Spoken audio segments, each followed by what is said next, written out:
in 5 seconds.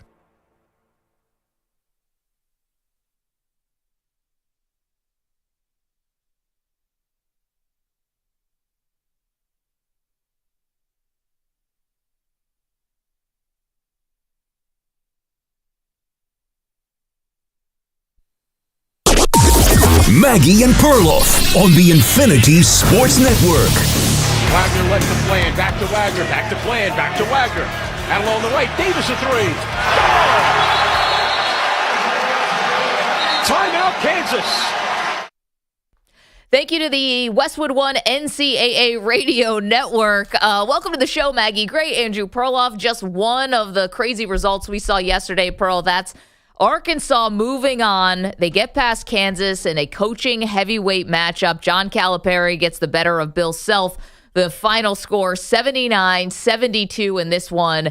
And it sets up a very tasty matchup on Saturday with John Calipari and Rick Pitino. Two men who've not only played each other in college, but in the pros as well. And I just cannot wait for this one. Good morning. Yeah, well, it feels like the universe was at work here.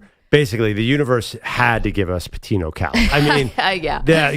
Credit the tournament bracket makers for setting this up, too. Yeah. I mean, Bill Self, he's won plenty. He's fine, but he is a side story in this great struggle between these two great coaches.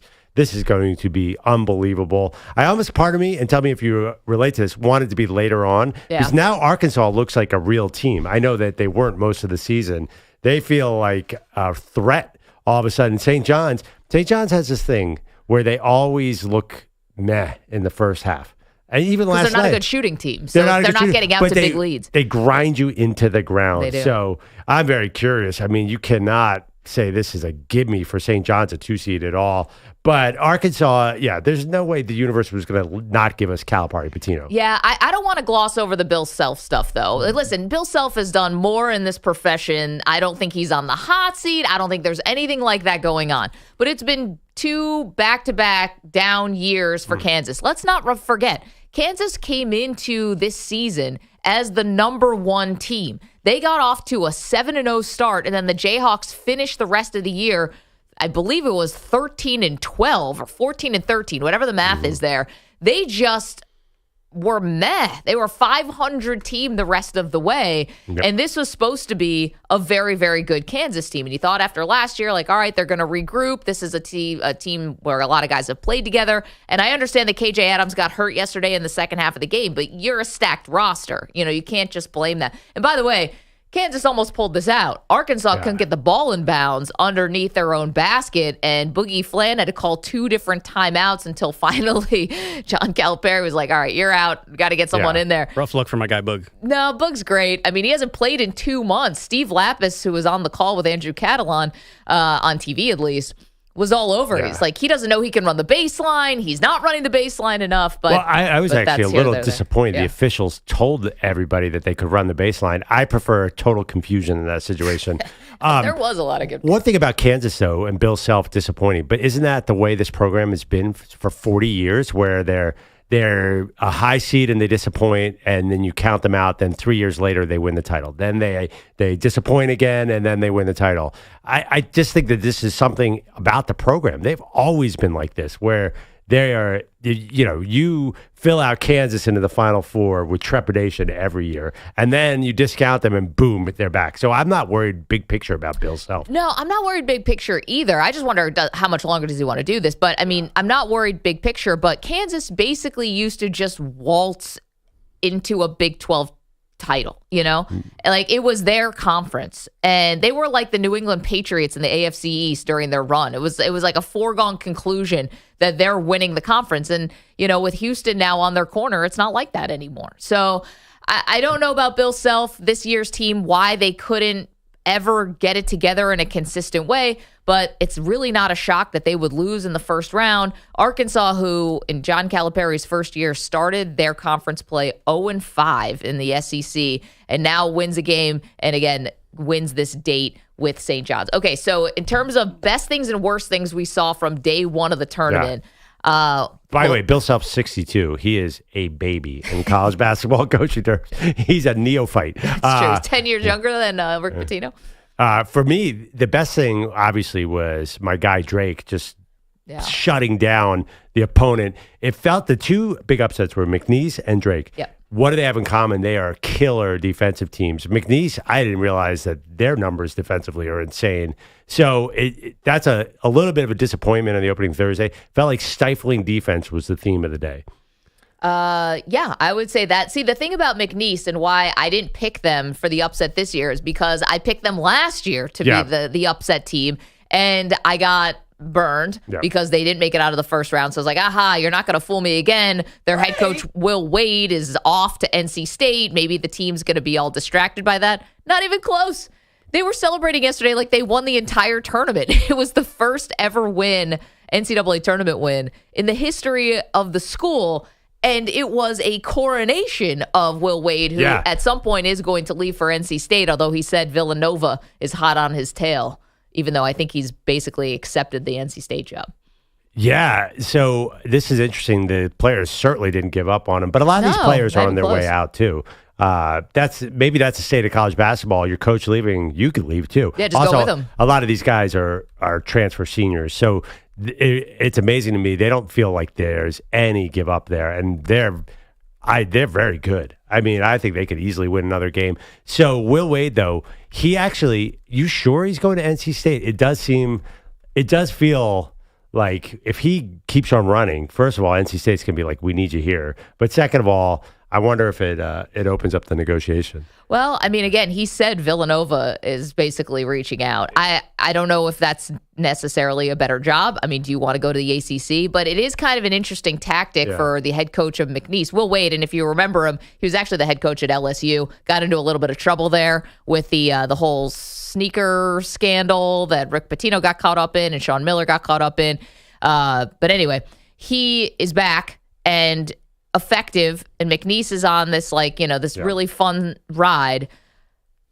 But you're going to go to the ACC, right? You're going to go to the Big East if these conferences and these teams come calling. So the thing about that is it probably better to just be open with your team?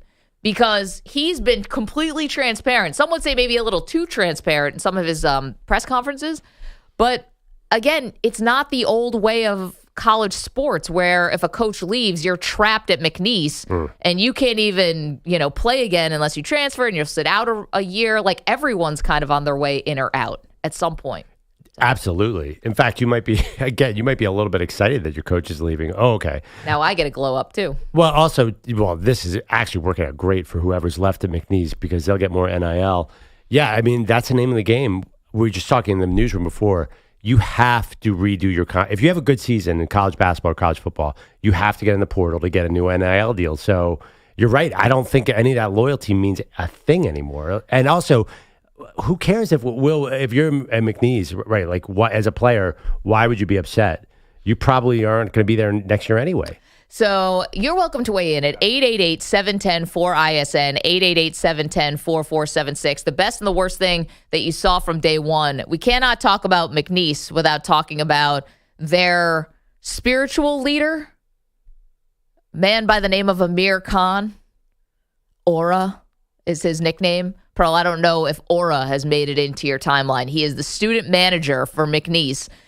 You would definitely not confuse him with any of the basketball players. No. But he's the vibes guy. He's got multiple sponsorships. They're coming in with a boombox. Guy's iced out, too. He's got the watch on, and this dude is a walking vibe. I saw some of the cheerleaders. They had some socks with the dude's face on them, man. that dude's big man on campus. Good for Amir. All you have to do is hold a boombox to get a sponsorship now? Barely. So here's the thing that I love about this Amir Khan story, which, by the way, no one's talking about the fact that he shares his name with a very famous boxer, but that's fine. The other part is he's only giving credit to the players, and the players are only giving credit to him. Like, everyone, there's no jealousy. Everyone's on board that Amir Khan, the student manager, and he's like, is basically become the star of the team. Does he get to jump in the portal? I'll tell you what. When I was the student manager of the baseball team in my high school, I did not have that same type of swag and aura. I want my money back. You were the student manager of your high school baseball team? Keeping stats. Nice little stat book for everybody. You were born to do this job and not that one. Oh, yeah. You were just setting yourself up for a life in Why sports are you laughing talk radio. at me, Ray? Did you actually have to wash the clothes and stuff? Oh, no, I didn't do any of that. I just really kept the stat book and kind of got out of class and just traveled with the boys. It was a good time. Yeah. Why did it was a boombox? You were just there. You strike me as you could have played. I don't know. You're shifty. I could see you turning the double play. Yeah, I used to get down once in a while, but after freshman year, it kind of hit me that I suck. Curveball, not your thing. Oh, curveball, fastball, ephus, doesn't matter. Once the pitching got above 55 miles an hour, it was like, I'm out. It got very difficult suddenly. Okay, so some of the best things we saw yesterday, McNeese and their vibes guy, Amir Khan, Aura Khan, Pearl, the best student manager in the business. And if you're talking about some of the bad things we saw, well, McNeese winning, but Clemson losing. Clemson was a 5th seed in their region. Clemson was only lost 2 games all season in ACC play. And that first half may have been one of the most atrocious first halves of basketball that maybe we've ever seen from a team as good as Clemson.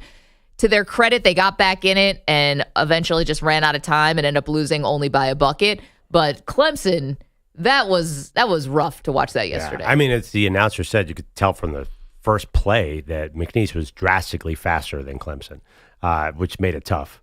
Clemson, who was it that talked us in? A lot of people here were on John Clemson. Fanta. We love you, John Fanta. Yeah.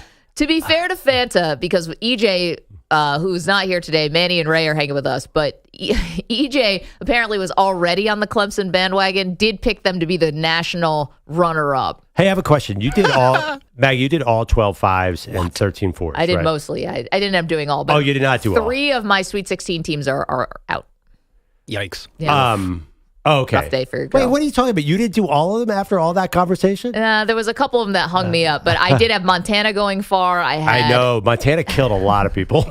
I obviously had been talking about High Point for quite a long time. That killed everybody. So much for that, Max. Thanks a lot. I had the San Diego, the Triton. Killed everybody. What's going on, man? Yeah. First of all, well, and I that thought Michigan that was one, going to lose. Did anyone think, we're getting that one? Because everybody had UC San Diego and my stupid Yale Bulldogs. I mean, come on. I actually took some pleasure in that one, though, just because of you.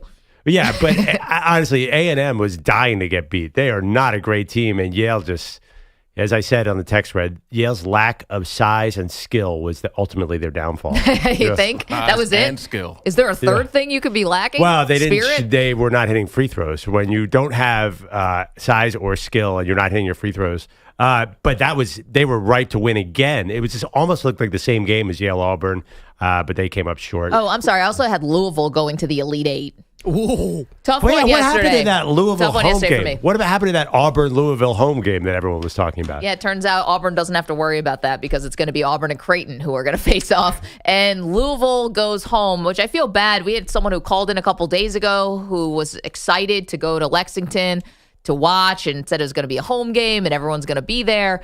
And it's the first game that tips off yesterday and ultimately ends up as a dud. Again, yeah, I was waiting for the Louisville run the whole game. Never came. My God, not even close. And the fact that they got outplayed so badly in the backcourt, that was annoying for my bracket. Although Creighton Auburn seems like a heck of a game in round 2. The round 2 games that we have so far, we're doing the best and worst of what we saw yesterday, and you're welcome to weigh in at 888-710-4ISN. New phone, 888-710-4476.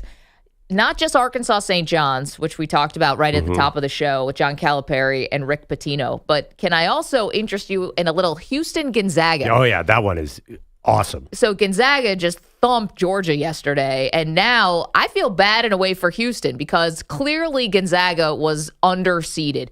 There's a weird thing about Gonzaga this year, which is their resume wasn't that fantastic, but all their predictive metrics were awesome.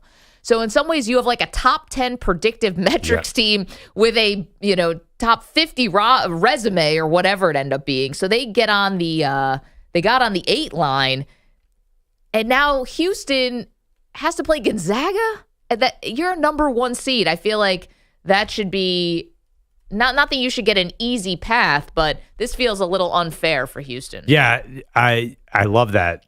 Predictive metrics. So Gonzaga's top 20 in offense and defense in KenPom, which is the only formula that predicts the champion every year. Houston's a 5.5 point favorite. That doesn't feel like enough. No. You're right. But then again, listen, you're going to have to beat Houston's going to have to prove it can beat good teams in the tournament. That one always makes me. I was so into the Cougars. Then when you actually sit down to fill out your bracket, They're a number 1 seed that I don't think a lot of people trust. In fact, that we're talking about them as being in a dogfight in round 2 shows me that, oh boy, Houston has a lot of work to do. 888-710-4ISN, 888-710-4476. New phone, who dis? Best and worst things you saw yesterday. How's your bracket doing? See, awful. You can't get like too crazy about today, though. Unless you get a Final Four team knocked out. I was incensed by 1:30 Eastern time yesterday. I know you were going through it. Did you see in the text thread? I got a notification from CBS Sports saying that I'm 0 for 2. It was 1:30. I didn't really need that. That was so embarrassing. Fewer updates, baby. Yeah, get away from me.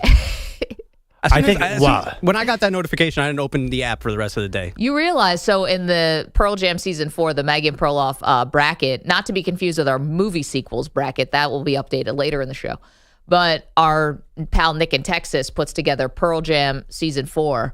You realize what's happening, at least early on again, guys. I wasn't around the first time, so. Andrew Kaplan, the one man representing for this show, not embarrassing all of us. I'm like in a millionth place. Cap's like top 5. Nice. He saved our bacon last year. Give me the Powerball numbers, Cap.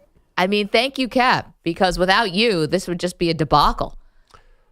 Well, we're into day 2. I mean, the odds are a 1 or a 2 seed is going to be at least in a fight today. We had nothing yesterday, but the way the tournaments run out, I think today we get the big upset. We didn't get it. I mean, honestly, McNeese and Drake, a lot of people saw that coming. Yeah. I think somebody trips up today and screws everyone's bracket because everyone's feeling too good today. And come on, Thursday means nothing big picture here. Maggie, you're fine. Did you have any Final Four team go down? No, none of my Final Four teams went down. But how about this from Kaplan, who weighs into the chat, youtube.com/Infinity Sportsnet, twitch.tv/Infinity Sports Network. Cap has watched 0 minutes of college basketball this year. Oh, yeah, that's no surprise. And he's the only person representing for this show right now in a reasonable way. Of course. Yeah. You know what narrative I heard bracket-wise? I think a lot of people are nervous about that St. John's-Arkansas game all of a sudden because a lot of people have St. John's in the Final Four. Well, can I give you just a couple numbers on this? I do have them. Where did they go? What's going on, Mags? I had 24. Yes, I sat there all night debating, do I have Florida or St. John's winning that last game? But now, I don't know. Is St. John's going to be okay against Arkansas? Give me the number. This will be the 24th meeting between John Calipari and Rick Pitino on the college front, the 5th time they've met in the NCAA tournament. Cal holds the all-time record over Pitino 13-10, including wins in the 2012 Final Four and the 2014 Sweet 16. Just as an aside, they split 4 games as head coaches in the NBA when Rick Pitino was the head coach of the Celtics and John Calipari was the head coach of the Nets. A funny story that I did not know until I was reading about it yesterday. The only reason why John Calipari got the job at UMass all those years ago, the John Calipari origin story, is because Rick Pitino is a UMass alum. And when he was coaching the Knicks, was on an advisory board looking for the next head coach for UMass and suggested John Calipari. These guys go back to like 1985. I never knew that. I know, me too. So wait, was Cal ever an assistant for Pitino? He was not an assistant, but coached his alma mater, and they've been basically meeting ever since. Cal's a Larry Brown guy at some point, right? I feel like that's where he came up. But yeah, that's not a surprise. According to an article I read in Forbes magazine or Forbes.com, Rick Pitino even paid for a country club membership for John Calipari in his early days because Cal was making so little as a head coach of UMass. It's just a job that didn't pay very much. And Pitino helped him out and bought him a country club membership. Nice. Yeah. Have you noticed the narrative that everyone thinks Pitino is going to outcoach Cal on Saturday? I mean, I can see why you'd think that. Although, again, Cal holds the all-time record. I was very surprised because everyone's saying, oh, Pitino's getting the most out of these guys, where Cal just gets great players. I was nervous for Cal at the end of that game when Boogie Flan couldn't get the ball in bounds. Kansas would have had to hit a shot. I did not trust. They just hit a 3, though, to cut it to 3. But that was chaotic. Yeah, I wasn't as nervous. I thought Kansas didn't. From the get-go, Kansas was off to me. Well, Kansas apparently played zone for 7 possessions all season long, went to zone, and all of a sudden Arkansas was like, wait, what? It's just Kansas couldn't hit a shot. Anyway, 888-710-4ISN. So we get the all-time coaching matchup in the second round. John Calipari versus Rick Pitino in Providence, another place where obviously Rick Pitino really made his name. 888-710-4476. The best and worst thing you saw from day one. It's M&P. You're in a 5-minute break.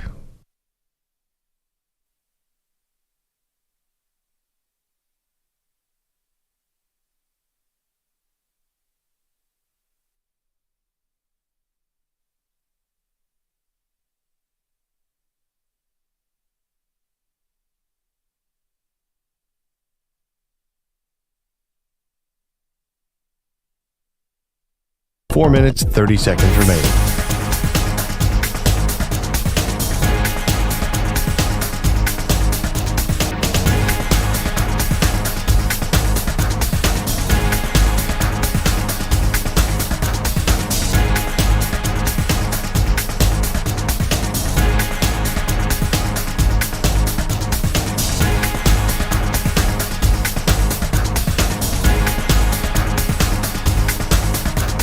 Four minutes remaining.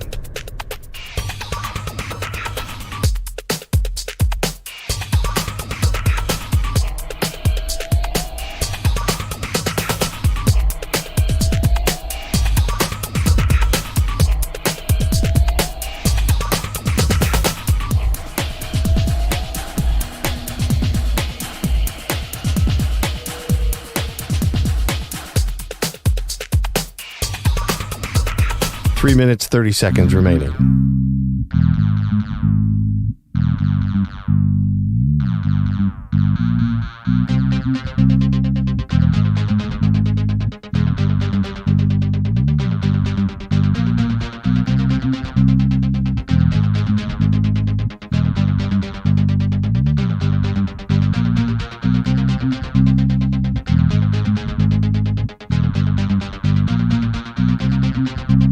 Three minutes remaining.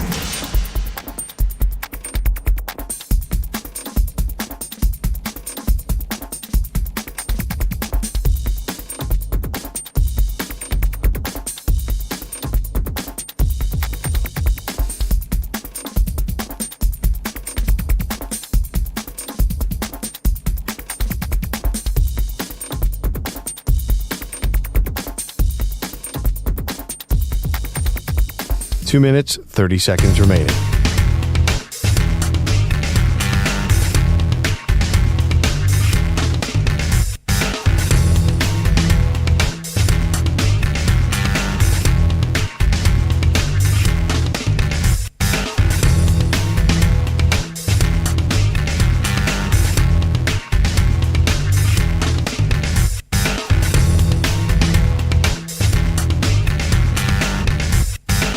Two minutes remaining.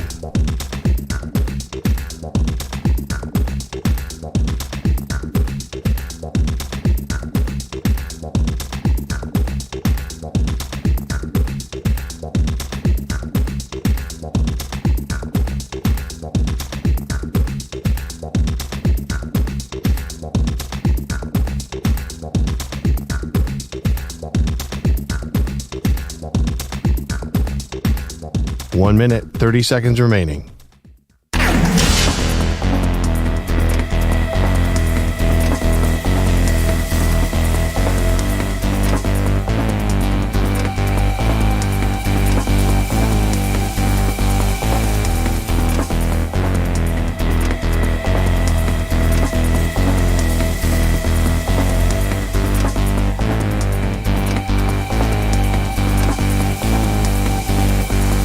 One minute remaining.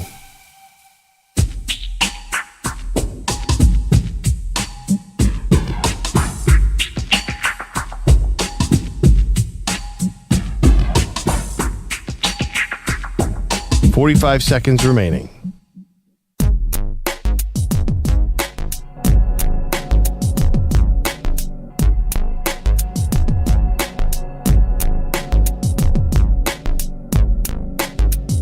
.30 seconds remaining.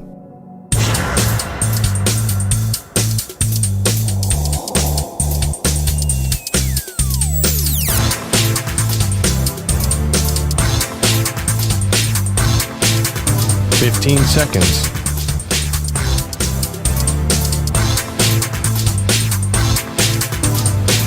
Break ends in 5 seconds.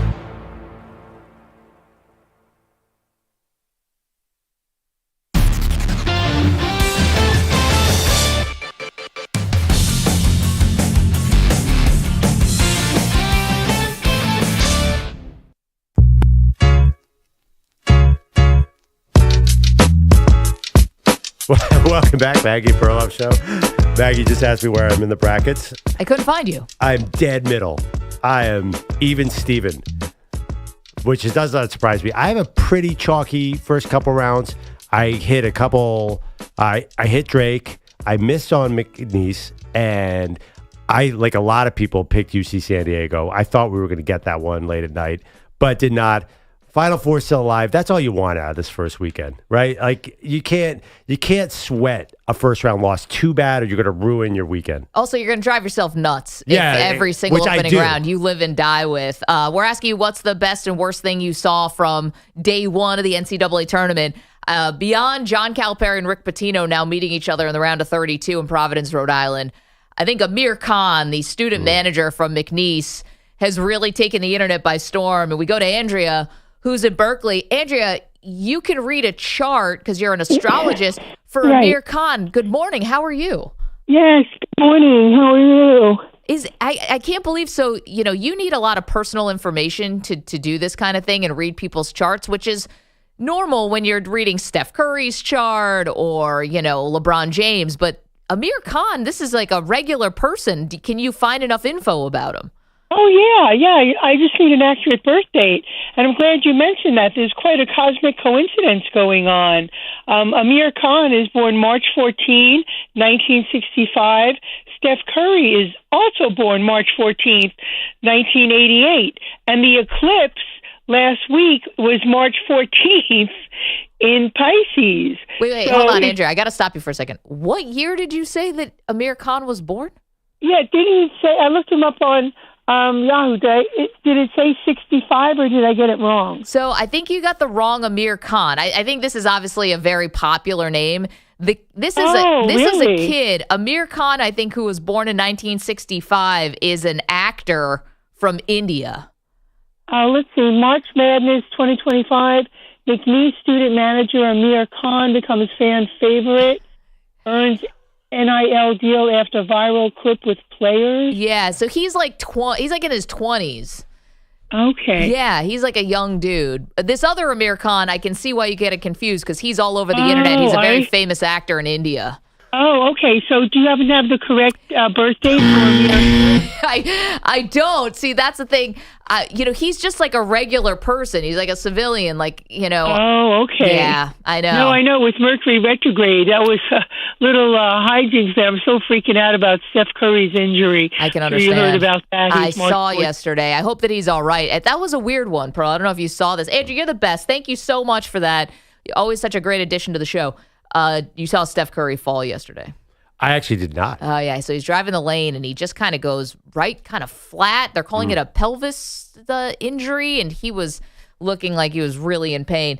Carrie is in Dallas. Carrie, talk to us about Kansas losing yesterday. Is this bad news for Bill Self?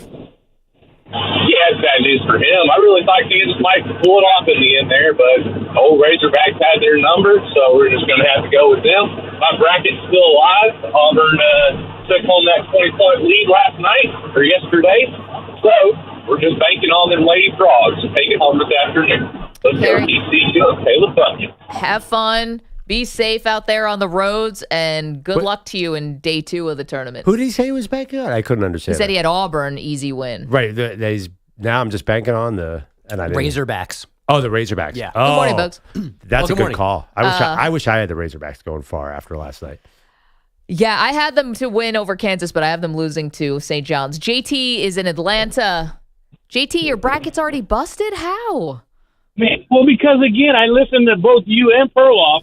Combined both of your guys is like, hey, Yale this, High Point. I had never heard of High Point. Mm-hmm. And it's like if you know how you guys are like saying, oh, my part of this is bad. If your both brackets had a baby, of discontent. That's what my bracket looks like right now. Oh no! And I'm like, what? Why did I go with these people? I'm like, what? Who is High Point anyway? And then everybody's like you said, Perloff, like this whole Louisville thing of home games and stuff. So I got Louisville in my Sweet 16, and I'm like, they got smacked.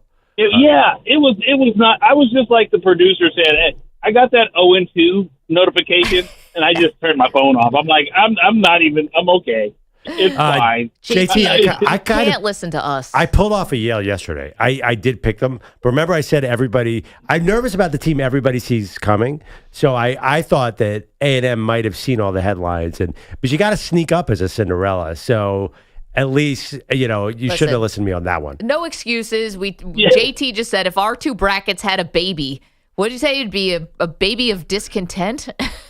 Yeah, that's what my bracket looks like right now. But I think I think I still might have my final four intact. But like just these first couple of days, I missed a whole bunch. Well, JT, I'm sorry we steered you wrong. If it's any consolation to you, and thank you for the call. It's also our picks. Like we didn't give you bad advice and then do something else. Like we took our own advice and it turned out to be bad. Bro, what's the name of that movie from the 70s? Maybe Bogusch, you know this one. The John Cassavetes film. I'm saying his name right? Where they have the baby and it's the demon. You mean The Exorcist? No, not The Exorcist. The other one. Oh, with Mia Farrow? Yes. That's our brackets having a baby. What Damien's was that baby? What was that scary movie, guys, from the 70s? 3 Men and a Baby. Rosemary's Baby. Rosemary's Baby. Right. Manny. Thank you for working there, the 1968 computer. release. That was there. That's our bracket. They keep telling her it's like the weird people upstairs. Oh, come on. Are telling her to drink this weird stuff, and she's actually having a demon baby. I'm in 72nd place. That's right where I want to be after day one. I'm in 80. We're right next to each other. By the way, he's 54. In big trouble. He's in big trouble because he just said he has Auburn losing to Louisville. So that's so did that's I. a bit of a my. Oh, you did too? I told you I have Louisville in the Elite Eight. Oh boy. I know. But you know what? I'm not going to get discouraged. Got an all day of games. Plenty to do. I don't think Louisville's coming back, though. I don't think. You could be discouraged adjacent, losing. You lost 4 multiple win teams. I lost 4 Sweet 16 teams. Yeah, that's not a good start, man. But what if I nail the other, 12? That's a lot of wins you can't get now. Like I only lost VCU winning more than 1 game yesterday. Oh God, VCU. Yeah, that was a bummer. That was a complete no-show. I know the A10 really fell on its face. What else happened yesterday, folks? All your headlines are sponsored by Progressive Insurance. Your small business keeps you on the go. Progressive Commercial Insurance keeps your policy within reach with our easy-to-use mobile app. Learn more at progressivecommercial.com. UC San Diego, the Tritons were a trendy upset pick, speaking of that, and they almost made people look smart against Michigan. Magai, top of the key, 5 seconds, 4, Magai, pumps a 3, left wing, off the iron, no good, rebound Reuben Jones, and that'll do it. And Michigan survives a major scare from the number 12 seed. And the Wolverines claw their way into the second round of the NCAA Tournament. Kevin Kugler on the Westwood One NCAA Radio Network. A 68-65 escape for the Wolverines. Vladislav Golden with 14 points and 7 rebounds. Up next is Texas A&M, who sides up his own upset. 82-72 over UNC Wilmington. The Aggies took a tourney record 46 threes in that win. Texas Tech handled Yale 80-71, and UCLA hammered Utah State 72-47, setting up a second-round meeting with Tennessee, who downed Wofford 77-62, behind 29 points from Chaz Lanier.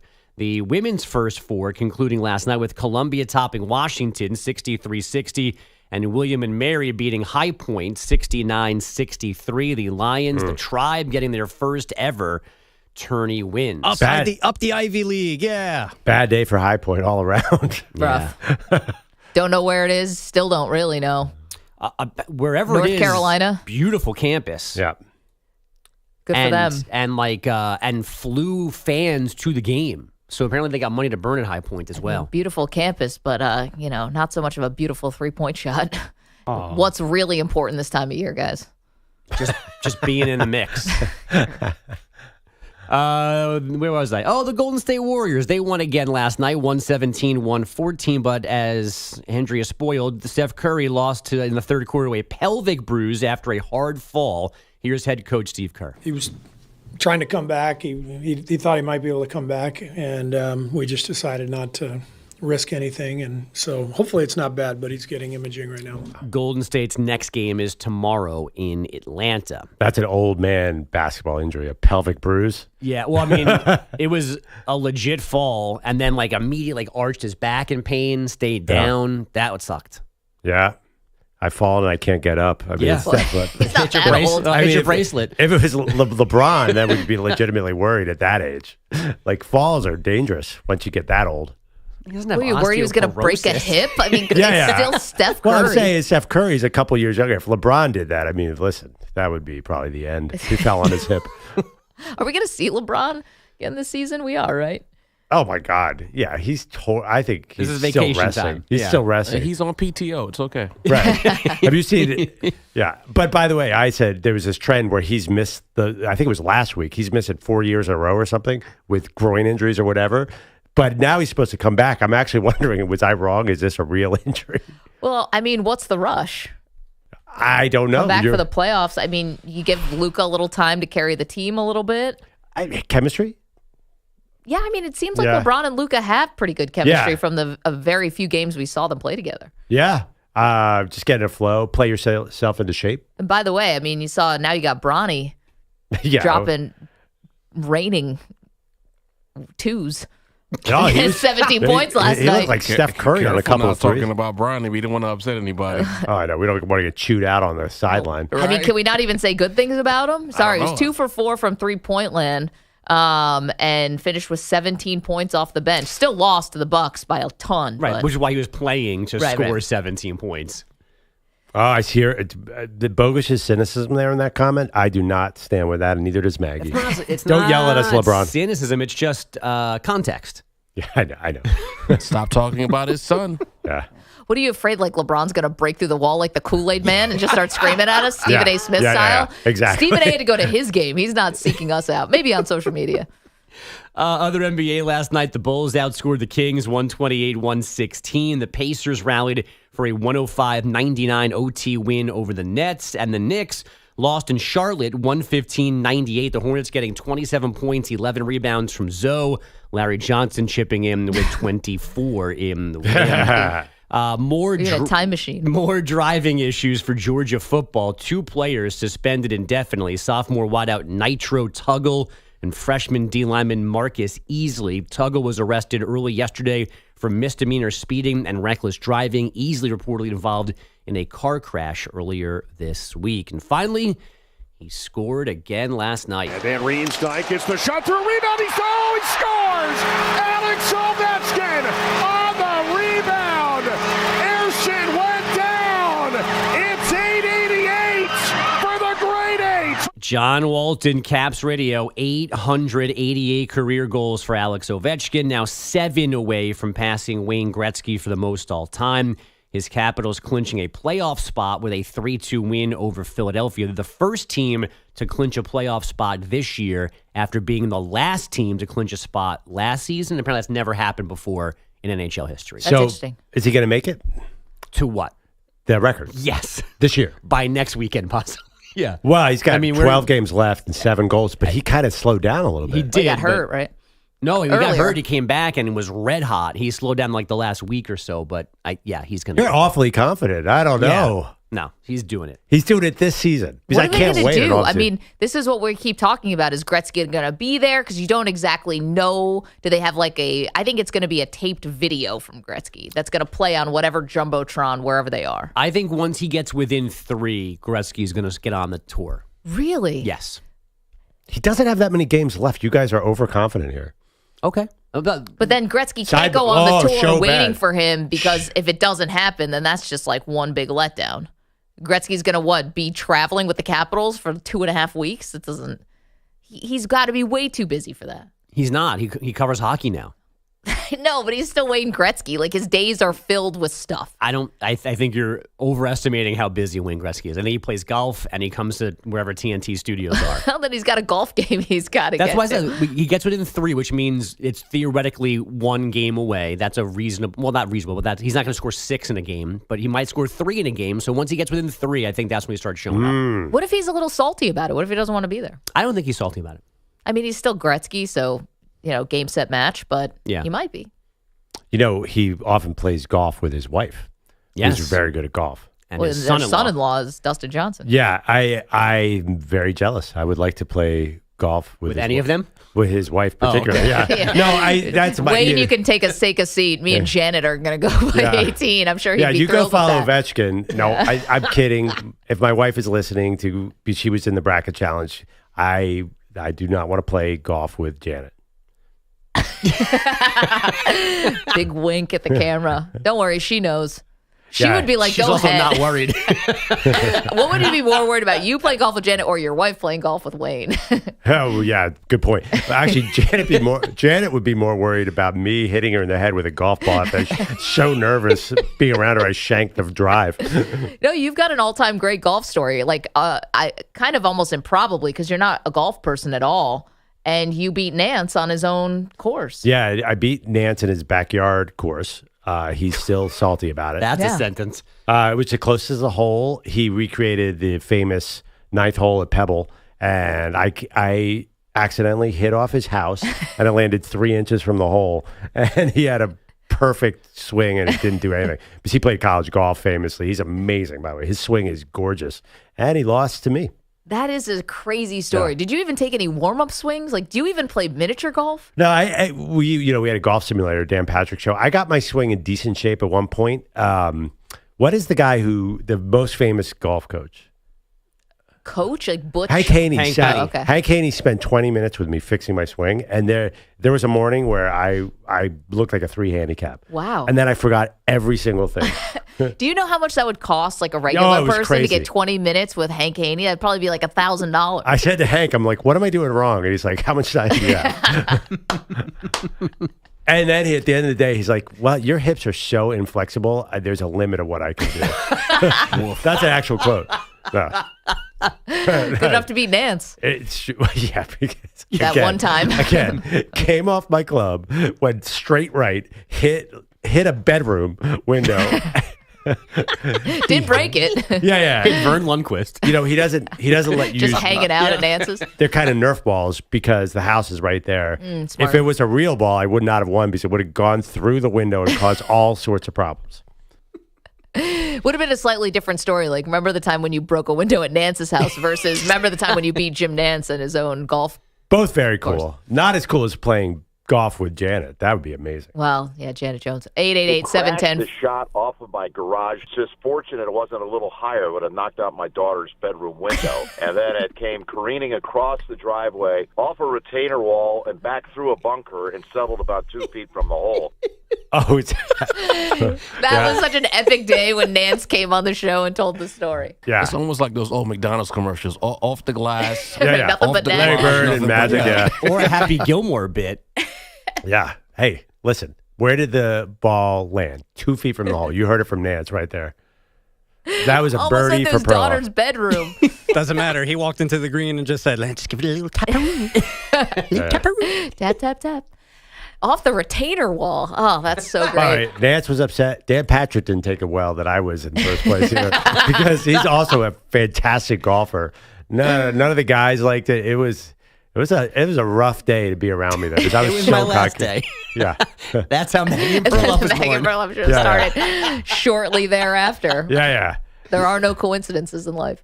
It's like funny that you all went to Nance's, but you were the only one who walked home. Yeah. Weirdly. It's a scenic route. Okay, thank you, Bogusch. We got to take a quick break. Coming up, do we have a story for you? We're still sifting through the details here. I can't believe this happened. We'll tell you about it next. You're in a 5-minute break.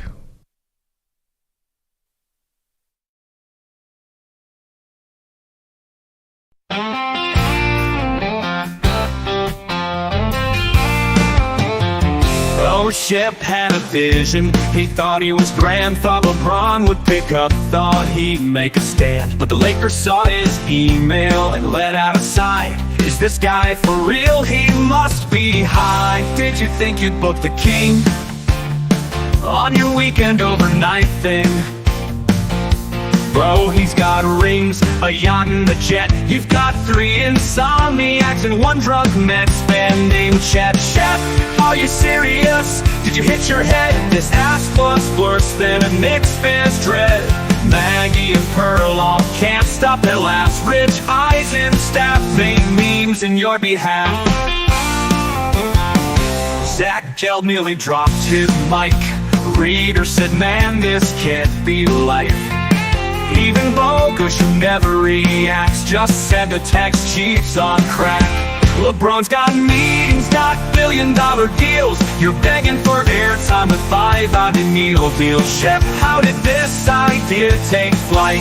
LeBron doesn't know you, he barely knows midnight. This is getting septic, and you're in dollar deals. You're begging for airtime with 5 out of needle deals. Shep, how did this idea take flight? LeBron doesn't know you, he barely knows midnight. You got rejected and you're feeling slighted. Dude, the Lakers PR team was so excited. They took screenshots, they sent it all around. You guys won't believe this insane clown.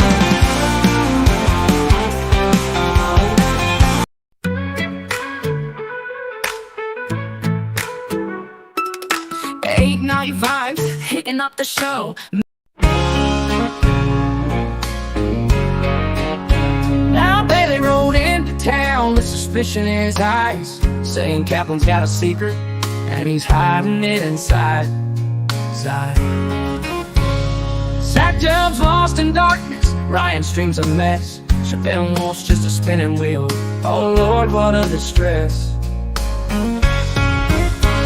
But Maggie and Perloff, they shine so bright, like a star in the desert on a Texas night. Daily says it's shady, but I swear on my name, I just push the buttons, I don't play no games. Now Peter Bellotti, well he don't show, and that man's supposed to be running this show. If there's a tech problem, don't look at me. Ask the guy who's missing more than Tennessee tea. So Davey, my friend, don't spread that lie. I ain't no bandit, I just make strings fly. But Maggie and Perloff, they shine so bright, like a star in the desert on a Texas night. 1 minute, Daily 30 says seconds it's remaining. shady, but I swear on my name, I just push the buttons, I don't play no games. Now Peter Bellotti, well he don't show, and that man's supposed to be running this show. If there's a tech problem, don't look at me. Ask the guy who's missing more than Tennessee tea. So, Daddy, my friend, don't spread that lie. I ain't no bandit, I just make strings fly.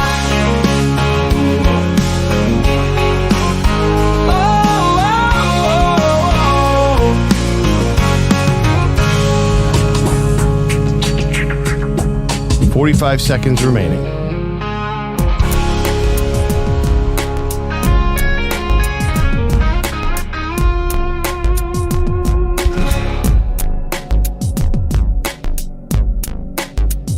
Thirty seconds remaining.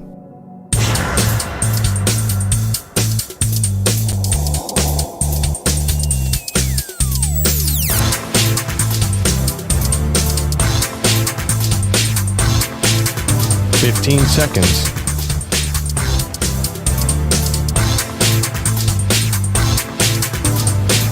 Break ends in 5 seconds.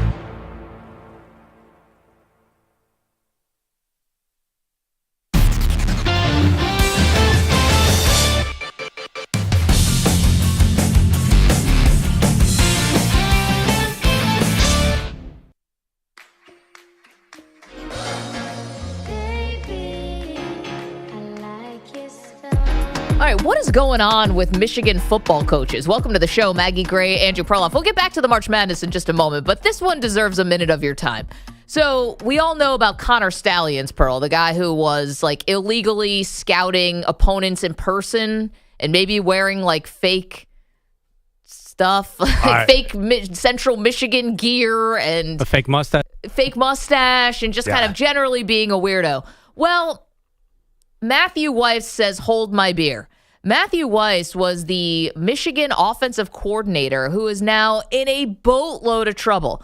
He has been charged with accessing email, social media, and cloud storage accounts belonging to thousands of students around the country and downloading intimate photos stored on those accounts. This is a 24-count indictment against Jim Harbaugh's right-hand man that happened on Thursday. By the way, also worked for John Harbaugh, too, with the Ravens. So this dude has been around the Harbaughs for a long time. He gained access to a third-party database that's used by more than 100 colleges and universities, obtaining students' personal information, which he used to hack email, social media, and the cloud storage accounts, as I mentioned, belonging to more than 2,000 athletes, as well as 1,300 additional students and university alumni. I'm taking this from the Athletic article. He is in major trouble, but what's the criteria to work at Michigan? Like, do you have to be some kind of CIA operative? Like, do you know football or do you know how to spy on people is the bigger question.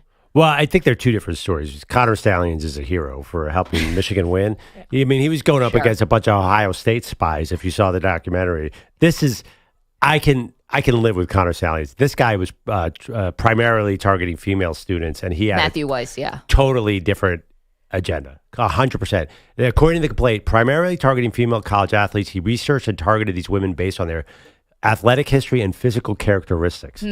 So I don't think it was their shot. No, he was not looking to figure out what is Minnesota's offensive game plan. that at least you were trying to win football games. I don't think this has anything, in my opinion, this has nothing to do with the whole Harbaugh spying scandal. He did get fired around the same time. Yeah, and you guys may have remembered this headline kind of came across where it was like weird computer activity that was traced back to Bo Schembechler Hall, and then immediately the guy was put on administrative leave, and now he's obviously going to be in much more trouble than that. But here's the thing. So yes, I think he was probably being a creeper on these women's social media accounts and looking for pictures of them, like, in or whatever. But they are also alleging that he downloaded personal information, medical data belonging to 150,000 athletes, and also like trying to gather, like writing notes about their sexual orientation. So like that, to me, the medical stuff, this is what I'm getting at. This guy's in a ton of trouble. And you know what happens to people who get in trouble? They sing like canaries because they have to start covering their own behinds. And I'm not so sure that the Harbaughs are out of the woods here, especially Jim. If it comes out that this guy says, listen, Jim Harbaugh told me to get medical information on people or directed me, I'm not saying he did. I'm just saying I wouldn't be surprised if someone who's trying to cover their own behind said, hey, the coaching staff or someone above me, and he's the OC, so above him is going to be the head coach, directed me to dig up dirt on people. Because Connor Stalions, who was the spying scandal, and he has been loyal to Harbaugh and to the program and said Harbaugh knew nothing about it. Okay, sure. I mean, he's getting reimbursed by the university like for money that he spent to go scout these teams in person, so I'm a little dubious on that. But Connor Stalions is not facing jail time. He is being loyal to Harbaugh and not, not saying that I was directed to steal signs because he's not getting in a lot of trouble. This guy's getting in a ton of trouble. But why would Harbaugh direct a coach to go into primarily female targets? Well, it is male, and it was looking for medical information. So I'm saying some of this, it could have started as, hey, we need to dig up dirt on people, and then this guy also was looking at DNA. He clearly, by the way, I think a bigger fear is he shared some of those photos with other coaches. But as far as the mission, I think, how much time does this guy have to play around. He's an offensive coordinator. How much time does he have to research half-naked women around the internet? I mean, I don't think there's any way this goes back to Harbaugh. It seemed like he was rogue to me, obviously. I'm reserving judgment here. You got a desperate person who's looking at 5 years maybe in prison or more. And I know he was looking at women's accounts, definitely, and being a creep, but also male accounts, too, and athletes. Who wanted that information? Crazy story. 888-710-4ISM. We get back to the tournament in a minute.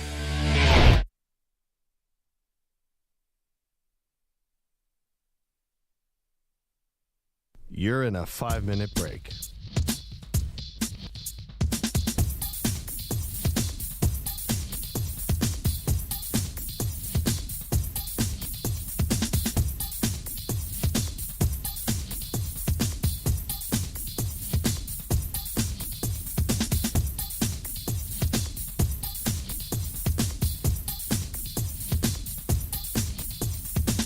Four minutes, 30 seconds remaining.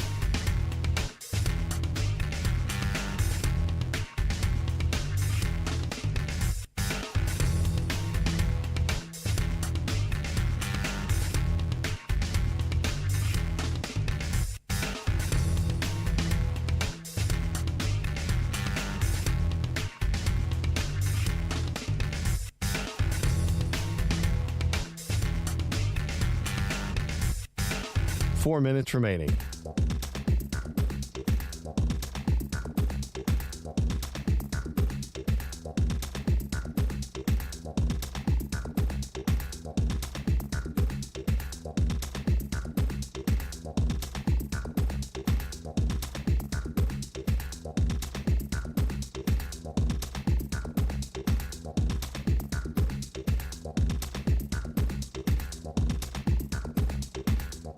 Three minutes, 30 seconds remaining.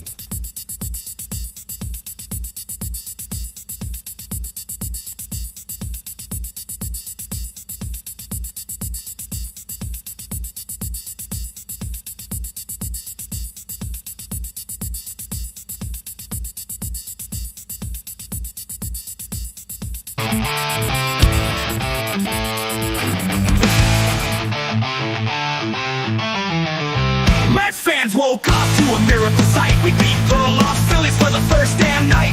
Said it couldn't happen.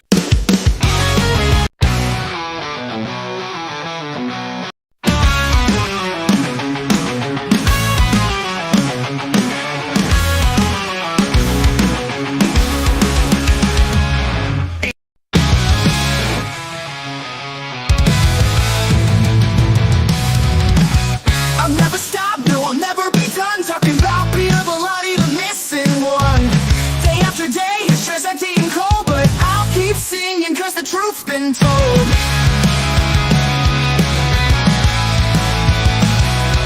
Oh, glorious, you say I've lost my way, but I don't care, I'll talk about Peter all day.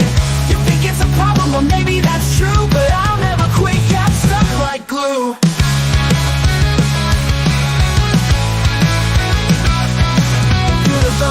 I say I've lost my way, but I don't care, I'll talk about Peter all day. You think it's a problem, well maybe that's true, but I'll never quit, yeah, I'm stuck like glue. Oh people, it's time to say goodbye.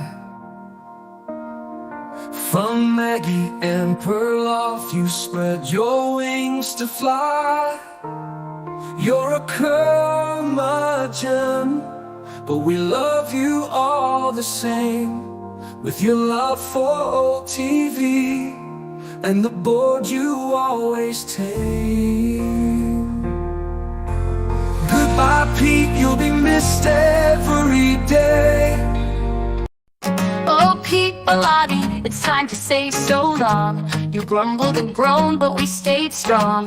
With your love for old shows and your curmudgeon charm, now you're off to Amy, and we're raising the alarm. Remaining.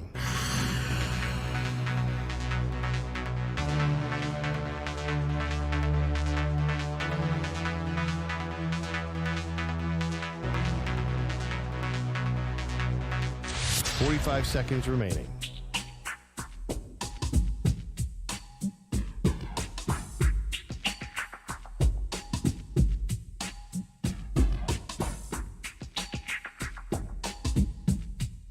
30 seconds remaining.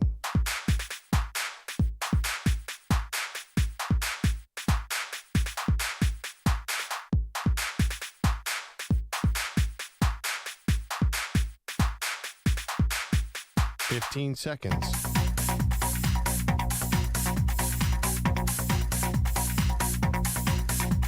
Break ends in 5 seconds.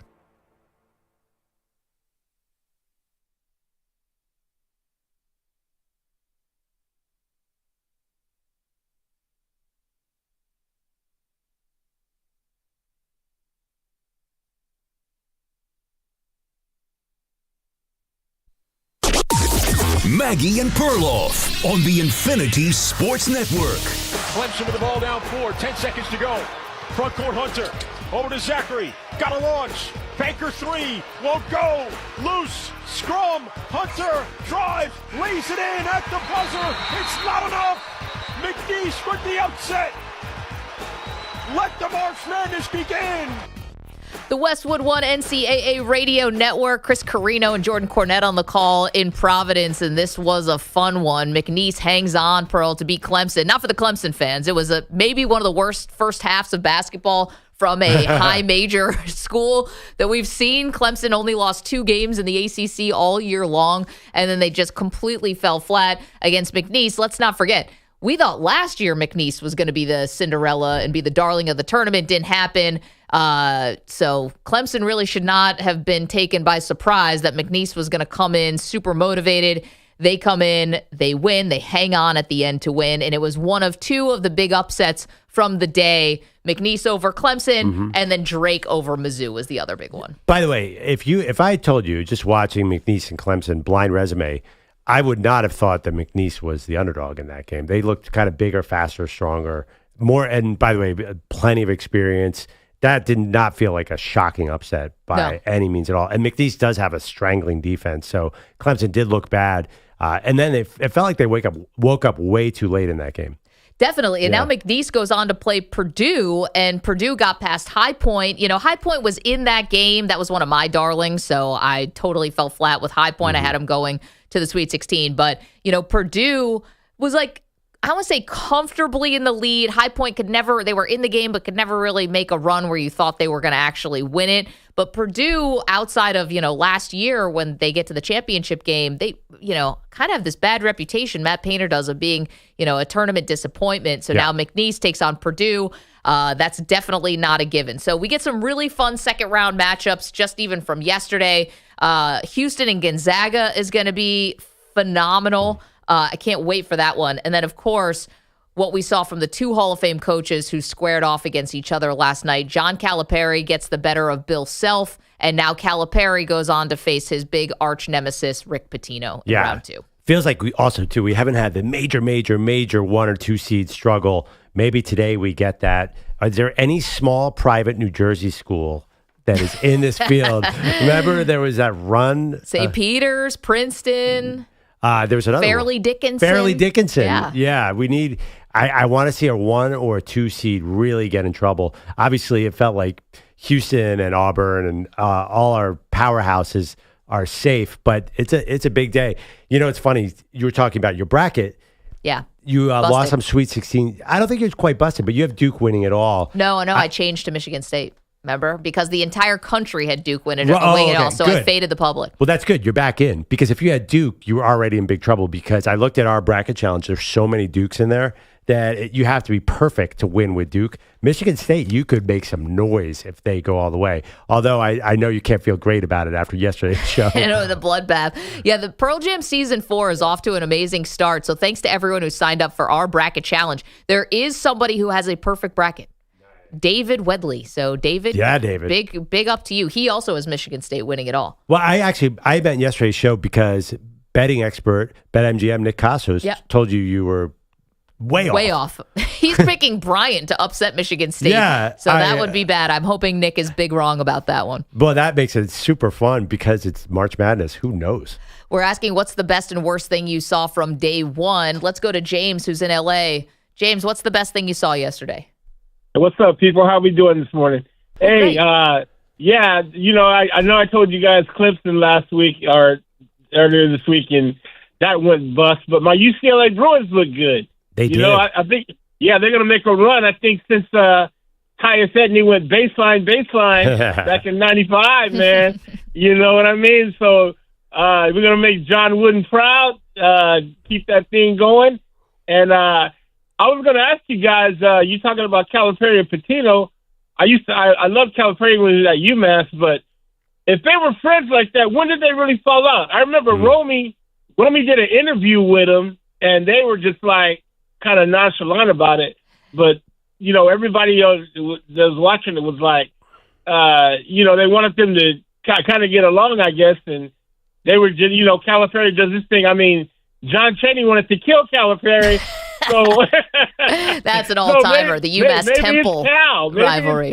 So it's a great question. Like, when did they really become rivals? Because James, I was telling the story before about how Rick Pitino actually put John Calipari up for that UMass job all those years ago, and kind of was responsible for Cal's big break. And James, thanks so much for the call, and good luck to your UCLA Bruins going up against Tennessee in the next round. Is going to be tough, but. Both coaches will say, Perloff, that there's not like hate there. Like Pitino was saying like the hate relationship he really had was with Jim Calhoun. They really hated each other when they were going back and forth. But he says he doesn't hate him. I just think it had to be, if I were to guess, I think it just had to be when they were in state recruiting against each other. When Rick's at Louisville and when Calipari is at Kentucky, that's so familiar in each other's backyards, going after the same guys. However, when John Calipari had that awesome UMass team with Marcus Camby, when they ended up going, what was their? I think they made the Final Four. 35-1. They actually upset Rick Pitino's Kentucky team that season. So maybe that's where it started. I don't know. I saw that team, that Camby team, at the Palestra, the famous arena, in high school, go against a sick Temple team. It was Camby. I think Lou Rowe was still there at UMass. He was their big star. And Camby in person was spectacular in college, but Temple was just as good. The thing is, they're mirror images of each other. Slick back hair, Italian names. Yeah. Big recruiters. I do think that Hall of Famers. I'm noticing one thing, that people are giving Pitino the strategic edge. That's always been the rap on Cal, that he's the best recruiter, but he's not the best coach. Well, and I think we saw a little bit of it even yesterday in the game against Kansas. If Kansas had been able to hit a shot, Arkansas was in big trouble in that game. And I thought it was a mistake that, Boogie Flan, who is, Manny, went to your high school, right, Manny? Or I just covered his games. From the New York area. Stepanek High School, baby. He hasn't played in 2 months, so he's inbounding the ball in this really crucial moment where Kansas had just cut the deficit to 3. Flan maybe doesn't know that he can run the baseline. We're not really sure. He's not really moving around. Steve Lapis is losing his mind on TV, and he has to call timeout, and then they put Flan back in to try to inbound the ball again, Still can't get the ball in, still not moving, standing like a statue, burns the second timeout, and this is with 12 seconds left. I mean, that was dicey. Yeah, that's the Cal special. As Cal said after the game, I don't care if they did call all the timeouts. Easy to say after you say you that win. you were so sure Kansas was going to hit that shot if they had got it. They had just hit a 3. I don't know. Kansas lost one of their best players in KJ Adams in the second half, but still, that was danger time. That would have been a major check mark on Calipari if they had blown that game, but they don't, and they're moving on. My heart would have been broken for Boogie as well, but they got the job done. And now he has to pay against Coach Pitino. Remember, Cal's the guy who left the Harrison twins on the floor while booking Ulis on the bench in that Wisconsin game all those years ago. Right. Someone tells you someone may have had a couple dimes on that game. That happened like a decade ago, right? I'll never get over it. Coach Cal holds the 13-10 edge over Rick Pitino as far as them being college players. They split 4 games when they were both NBA head coaches. Yeah, this is, by the way, Arkansas, another Nick Cosso's favorite yesterday. Mm-hmm. This St. John's game is going to be real. And St. John's, right, they will definitely play down to Arkansas for most of the game and then try and strangle them at the end. This is the game of the tournament. Can we say that? Well, we'll see. I mean, it's shaping up to be that way for sure. I should mention 2012 Final Four, Calipari and Pitino faced each other. Cal won. 2014 Sweet 16 faced each other, and Cal won. So that's the recent history, but Pitino is coming in with the better roster, you could say right now. They're the 2 seed in that the West region, and Arkansas is the 10 seed. 888-710-4ISN, 888-710-4476. New phone, who dis? You can call us up and tell us the best and worst thing you saw from day one. Can I go away from the tournament for 1 second? Because he's endlessly fascinating, kinda, and that's Bronny James. He scored 17 points yesterday, Pearl, but that was in a loss to the Bucks, so it doesn't matter. But it was on the heels of Bronny giving his first ever exclusive interview to a friend of the show, Joe Vardon, for The Athletic. And I thought one of the biggest things that Bronny said in this interview is that he absolutely is hearing the criticism. He said, "I'm not a bleeping robot. I don't have any feelings or emotions, but I just take that and use it as fuel for me to go out, wake up every day, get to the gym early, get my extra work in, watch my extra film every day, and get better every day." And, Bronny acknowledging all the stuff that's swirling around him, which got ratcheted up to an all-time high of drama when Stephen A. Smith and LeBron James are basically having it out on the floor of the Crypto Center. Mm-hmm. And the fact that Bronny is like, I do hear it, I do see it, and I'm using it as fuel. It got me thinking about something when it comes to Bronny. What is actually a successful career for him? Coming in garbage time in an NBA game and getting 17 points is fine, but that's not a career, right? That's a bench warmer player. What can he actually do to be not just LeBron's son and sort of the centerpiece of all this Nepo baby drama and actually have a good career? What does that look like for Bronny? Like 8 years in the NBA, 9 points a game. That'd be amazing, right? Yeah, like a post LeBron, he's long retired, and Bronny stands on his own 2 feet. Right, like as the 8th player on a team. That would be, to me, a massive success and one I don't necessarily expect. What do you think? Can that be on a good team, do you think? Or is he a rotation player on a bad team? No, a rotation player on the Wizards. Okay. Like 8th. I think if he could extend his NBA career off the Lakers, that'd be a huge success. And actually play meaningful minutes on a team. I mean, again, he's already 20. I'm not sure that's going to happen. Do you think what do you see it as? I think this is the best thing that LeBron could do for him. I do firmly believe that once LeBron's done playing, I think he's going to want to own a team, right? So whether it's an expansion team to Las Vegas, whether it's the expansion team going back to Seattle, I think the NBA definitely wants to expand, and I think that LeBron's going to have a hand in it. But Bronny can't play on that team. I think it'd be better for him to stand on his own 2 feet. Yeah. Don't play for the Lakers. Don't play for Dad's team. And if he can actually make a roster somewhere else, I think that would be a really big, achievement for him. Someone actually likes him for him, for his basketball, not just because he's LeBron's kid. LeBron is going to get a team the year after he leaves? What? I don't understand. Pretty close. No way. It's going to be really hard to get a team. I think LeBron's going to be to go right from the Lakers in 2 years to owning the Las Vegas team. That's a lot that goes into that. I mean, Michael Jordan, it wasn't that far off when he, retired from the Bulls for the second time and then became a part owner of the Wizards. You can get into these organizations pretty fast. Okay, he's a part-time owner. Yeah, but Tom Brady with the Raiders, Brady owns what, 10%? Less. 5%. Yeah, very, very little in the front office making decisions about who's who and what's what. I think for Bronny, and again, we're talking about Bronny doing an interview for the first time with Joe Vardon from The Athletic and saying, I hear the criticism. I'm not a robot. I definitely understand it, and I use it as fuel. I'm like, well, what does a successful career look like to him? Yeah, I mean, let me ask you. You saw the highlights last night. Is there any chance he's a star? I still don't think so. I was watching the tournament yesterday. There's tons of players at his capability, tons and tons of players. And the line between being, say, the 10th guy on the bench and a real star is huge. Yeah. I mean, and I think it's just too large of a canyon to cross over again. So to me, the high end is the 8th player on the Wizards, which would be amazing. I mean, wouldn't that be great? I don't see any chance of him being a Steph Curry type. But he's not big. Yeah. No. Unless he's an incredible outside shooter.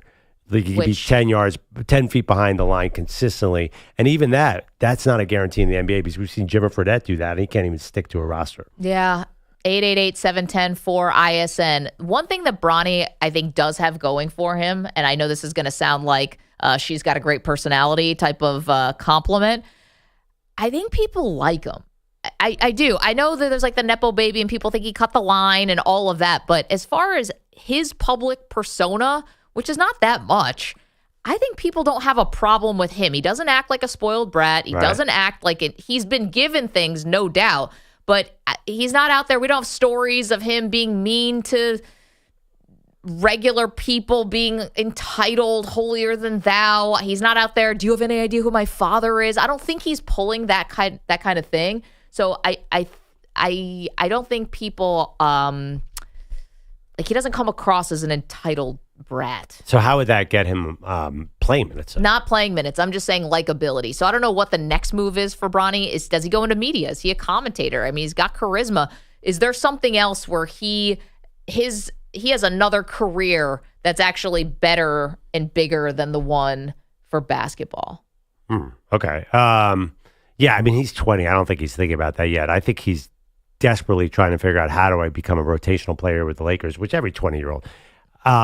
So you've already advanced him to the commentator stage. I don't know. I'm like, maybe Bronny ends up having this really successful podcast. Who knows? Like, I'm looking at Michael Jordan's kids, and not to always compare Jordan to LeBron, but it's Marcus, right? The one who keeps getting in trouble. The one with Pippen, yeah. Like, that's not great. Again, I'd watch a show about Marcus, though. He's very entertaining in the wrong ways. That's true. Got pulled over on some train tracks. He's like, I don't know how I got here. I took a left turn and I ended up on railroad tracks. That doesn't happen. And somehow Dad made that go away. And he did the do you have any idea who my father is? Well, I think one thing that really hurts Bronny, can we all be honest? What? The mom's height. I mean, how come you're only 6'2" and your dad is gigantic? I know. How dare he fall in love with Savannah? Yeah. I'm not blaming her, but it sounds like you are.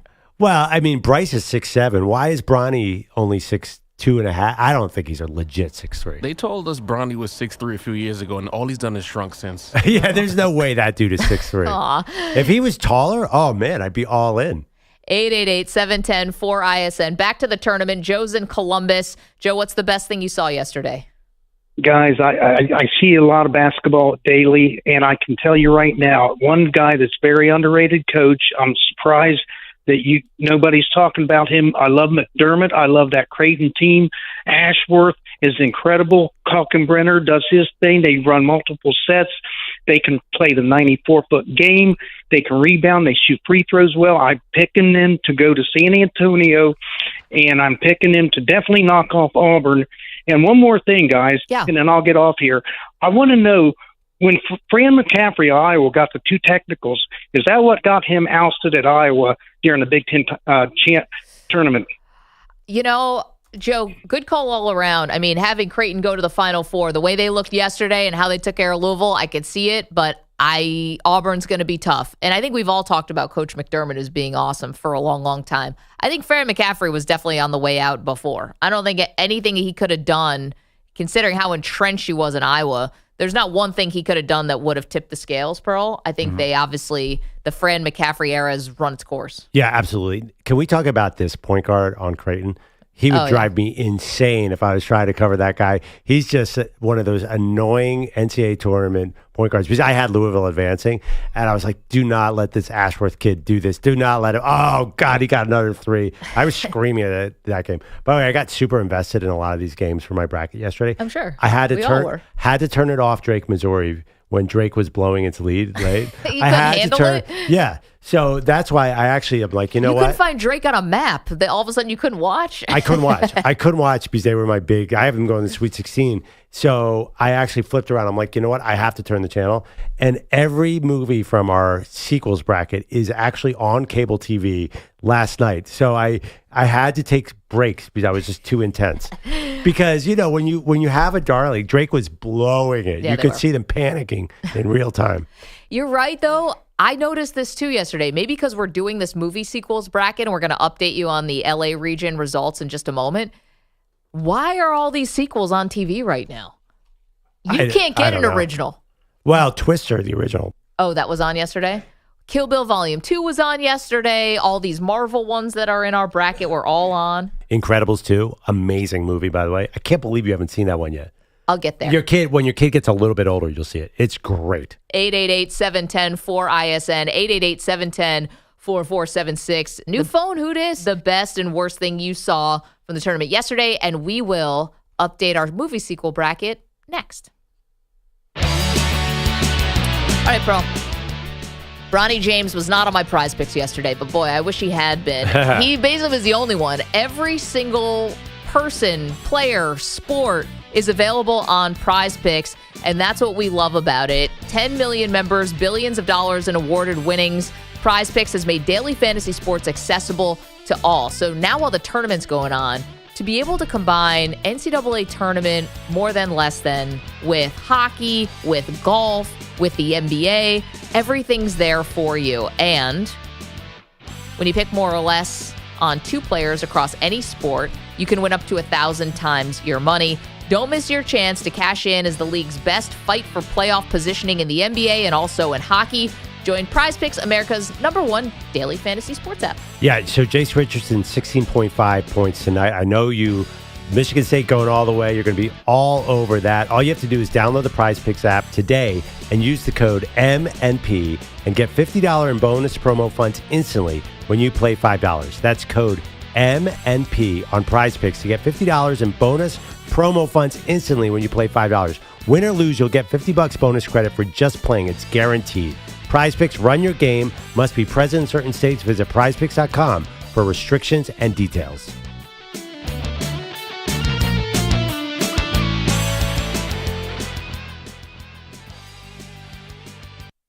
You're in a 4-minute break.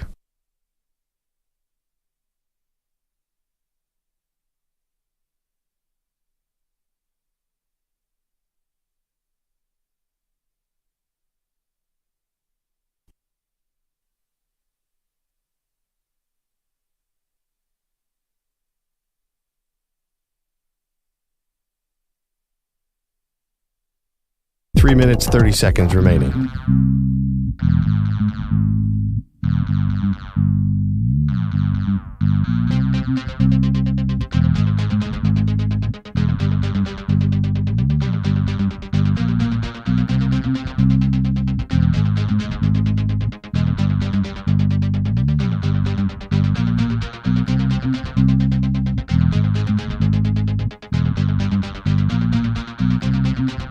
Three minutes remaining.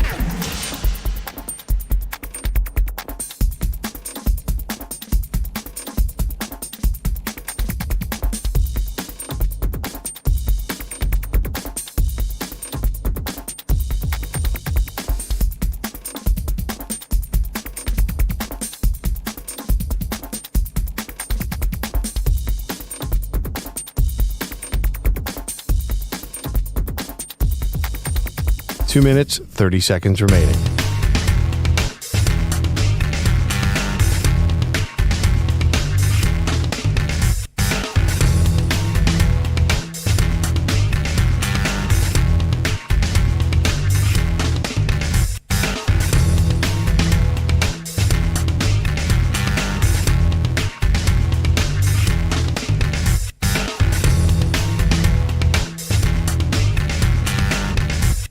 Two minutes remaining.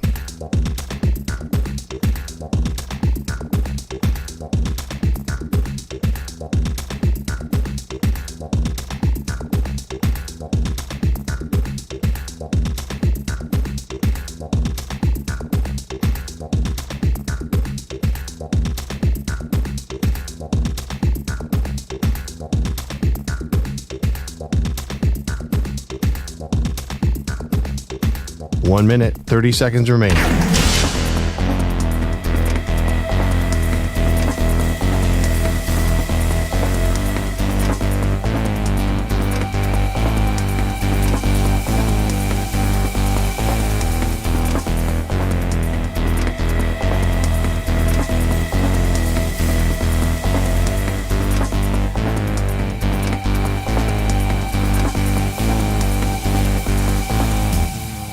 One minute remaining.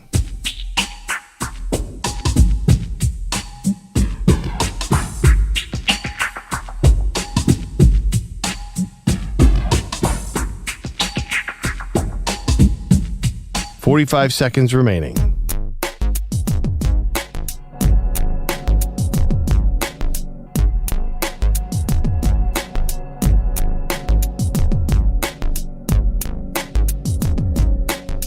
Thirty seconds remaining.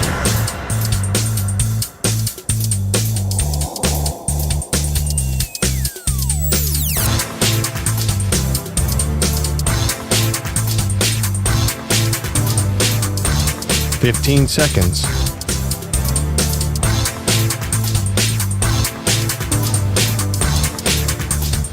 Break ends in 5 seconds.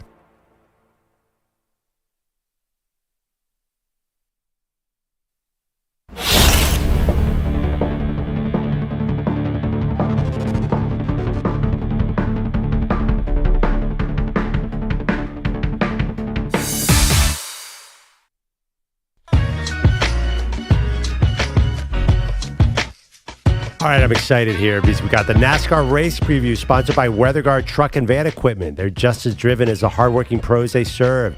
Hit it, Manny. Vroom, vroom, y'all. The NASCAR Cup Series is down at Homestead Miami Speedway for the Straight Talk Wireless 400. Josh Berry in the number 21 Woods Brothers Ford Mustang. He visited Victory Lane last week in Las Vegas, snapping Christopher Bell's 3-race winning streak. And one has to keep an eye on Tyler Reddick in the number 45 Camry for 2311 Racing. He won at Homestead Miami last season. It's the Straight Talk Wireless 400 from Homestead Miami Speedway. Green flag wave Sunday, 3 o'clock Eastern. Manny, fantastic job. Yeah, I'm pretty good at this, aren't I? I have been to a Homestead Motor Speedway a couple times, and I got to ride in a car with Ryan Blaney. Oh, yeah, sure. We were he used going to drive number 21 as well. We were going. I would have thought we were doing ludicrous speed. Like, I thought my brain was in the back of the car. 110 miles an hour, right? I don't know. But one thing I appreciated is that he was very casually talking to me. We were filming a video and doing a thing for SI at the time. And he was very casually talking to me, but never took his eyes off the road. Thank you, Ryan, because I was watching my life flash behind my precious cargo. What if he pulled out his phone and started texting his wife? Tweeting. Like, oh, gosh. Are we doing a TikTok right Honey, now? you want to go play 18? I was very scared. I can't be in cars moving on that the fast. speedway with But Maggie. Homestead was awesome. It is a really cool venue. You're basically out in the Everglades. It's really awesome. And that's what I got on that. Let's get to our Maggie and Perloff movie sequel bracket. All right, I don't know if you guys were keeping track with what was going on yesterday. This is carnage. We were waiting for the big upsets to come in the movie sequel bracket. Never saw this coming in a million years. Let's get to it. Well, in the number one overall seed in this region, the LA region, Terminator 2 Judgment Day, that was an easy win over the 16 seed Revenge of the Nerds 2. You forgot to say please.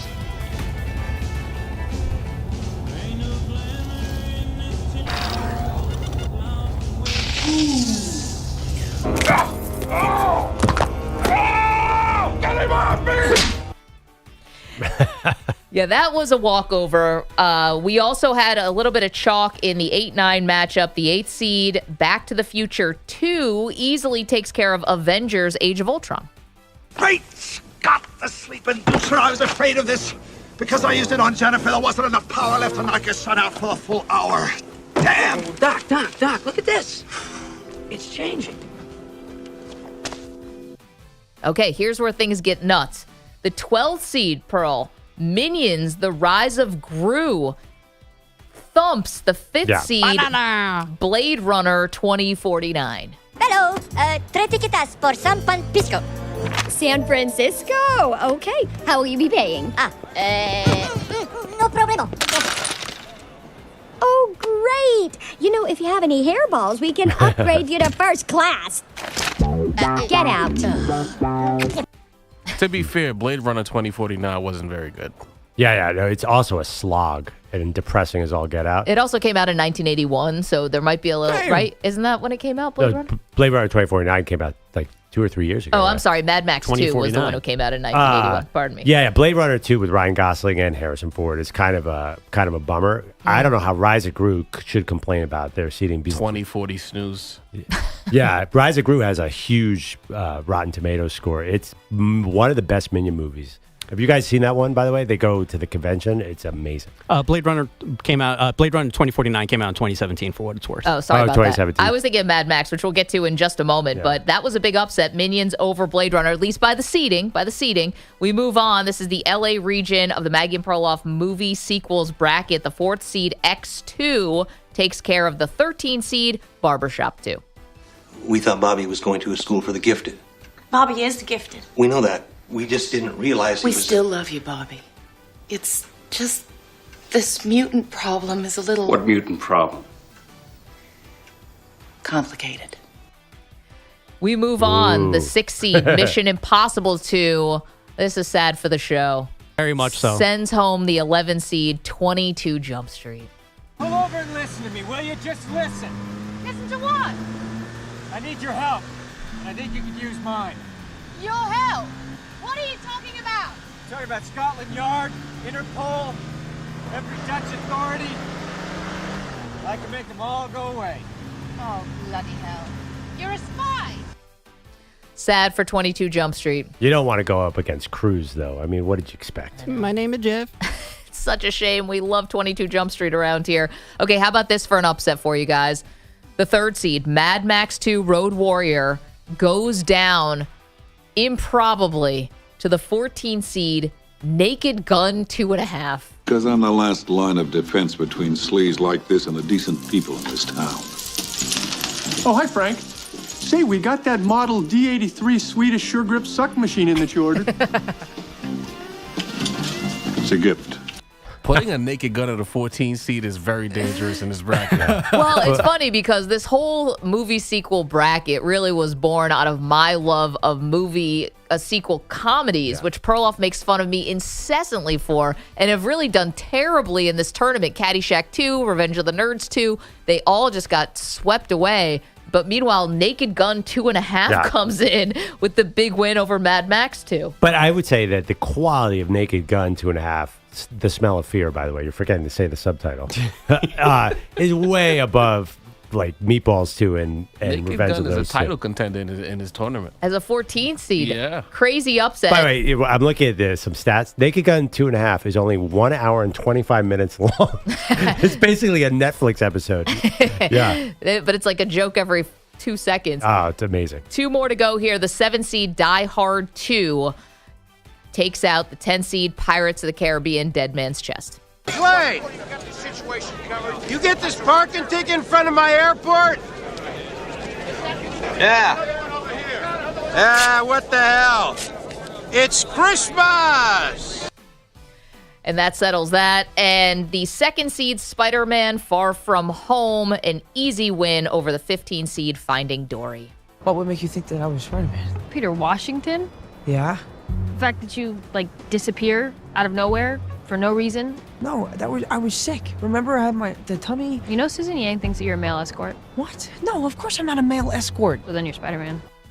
Say it again. Zendaya sounds exactly like Mina Kimes to me in my ear. So anyway, Spider-Man. Big Zendaya guy. I'm sure you are. Spider-Man take? Far From Home that makes moves on. Way to go out on a limb there. Turn. Damn you, Tom Holland. So there you go. That is the updated LA region. So you can go and vote on these round 2 matchups that are now live. You tweeted something about Die Hard 2 being a dangerous one. Although, and I love the Die Hard series, but Die Hard 2 is when they go to DC. It's definitely a weak spot in that trilogy. I don't remember anything about that one. It's about airplanes, right? Yeah, I thought Die Hard Independence Day is what, 3? The one where they're in New York is amazing with Samuel L. Jackson. With a Vengeance. Yeah, that's Die Hard with a Vengeance. That might be 3. Yeah, I think sometimes people are voting on how much they like the original movie as well. Back to the Future 2, everyone loves Back to the Future. The Back to the Future 2 quality-wise is not great. I think you're being too harsh on Back to the Future 2. They brought back everybody. You know, it's Michael J. Fox. It's Christopher Lloyd. They're doing great Scott. They got the gigawatts. I mean, and you got Biff with the Sports Almanac. That was a good movie. Yeah. It's the third one when they go to the Wild Wild West that was not very good, and that's why it did not make it into the field of 64. Well, you know, the thing about those movies is they filmed them both at the same exact time.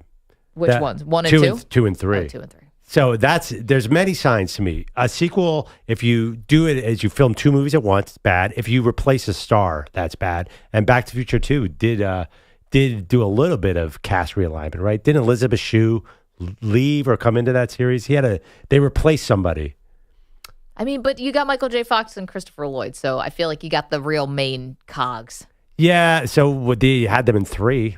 I don't know. I'm not a huge fan. This is just my opinion. You can vote. You can go. Now it's got to go against Terminator 2 Judgment Day. You're telling me that they can take down Liquid Terminator? I'd like to see that. Nobody takes down Liquid Terminator There could except be for 2 Arnold minutes left of Schwarzenegger that. eventually. Yeah, and he's never dead until he goes into the molten lava at the end. I just am really surprised with Naked Gun 2.5. I mean, talk about returning everybody. Leslie Nielsen, Priscilla Presley back, George Kennedy, OJ obviously, now very controversially. Robert Goulet is in this movie. I think if it had gone against Mad Max Beyond Thunderdome, because everyone likes Tina Turner, and it's cool to say Beyond Thunderdome. Yeah, cool. You might even say, we don't need another hero. Do you want me to sing? Please. We don't need another hero. You're not going to do the next line? I don't even know it. Hit it, Mac. Jump in. We don't. I'm not. No, I didn't lose a bet. And you didn't either, and I don't know why you're singing. Bogusch. Manny? Bogusch, you're How you turning doing? red for me. Yeah. Manny, have you ever heard that song? No, You I just- haven't either. You've never heard the theme Tina to Mad Turner? Max from Tina Turner? We Yeah. don't need another hero? That's honestly why Timmy I Turner? think... Wait a minute, Manny. I know Manny has an excuse here because he just discovered anything that happened before 2000 5 minutes ago. Manny just discovered ABBA. It's like, hey, hell of a band. Do you know anything about Tina Turner? Manny. Singer. Oh, you're going to love Anything her. more? She's still with us, right? I knew about ABBA No, she until passed. like 3 days ago. She just passed away. Yeah, you see, that's a singer who recently passed away. That's what I got on Tina Turner. Name Tina. Man, Manny, there's so much out there for you. I'm jealous you get to discover Tina Turner for the first time. I like to just hang out in my own shell, in my own little world, dark room. Now you got ABBA now. Things are looking sunnier. Oh yeah, Mamma Mia, here we go again. You know what I mean? Mm-hmm. That's them, right? Yep. I'm a genius.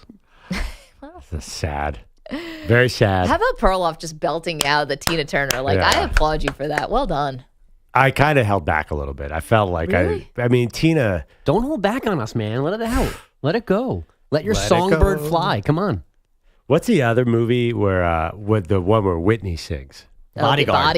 I'd like to hear You got a someone do little that. I Will Always Love You No, in you? I know you've done that at karaoke. No Definitely. shot.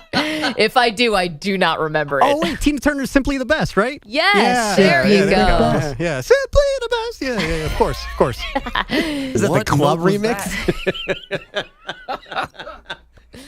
I got it. I think Manny's right on.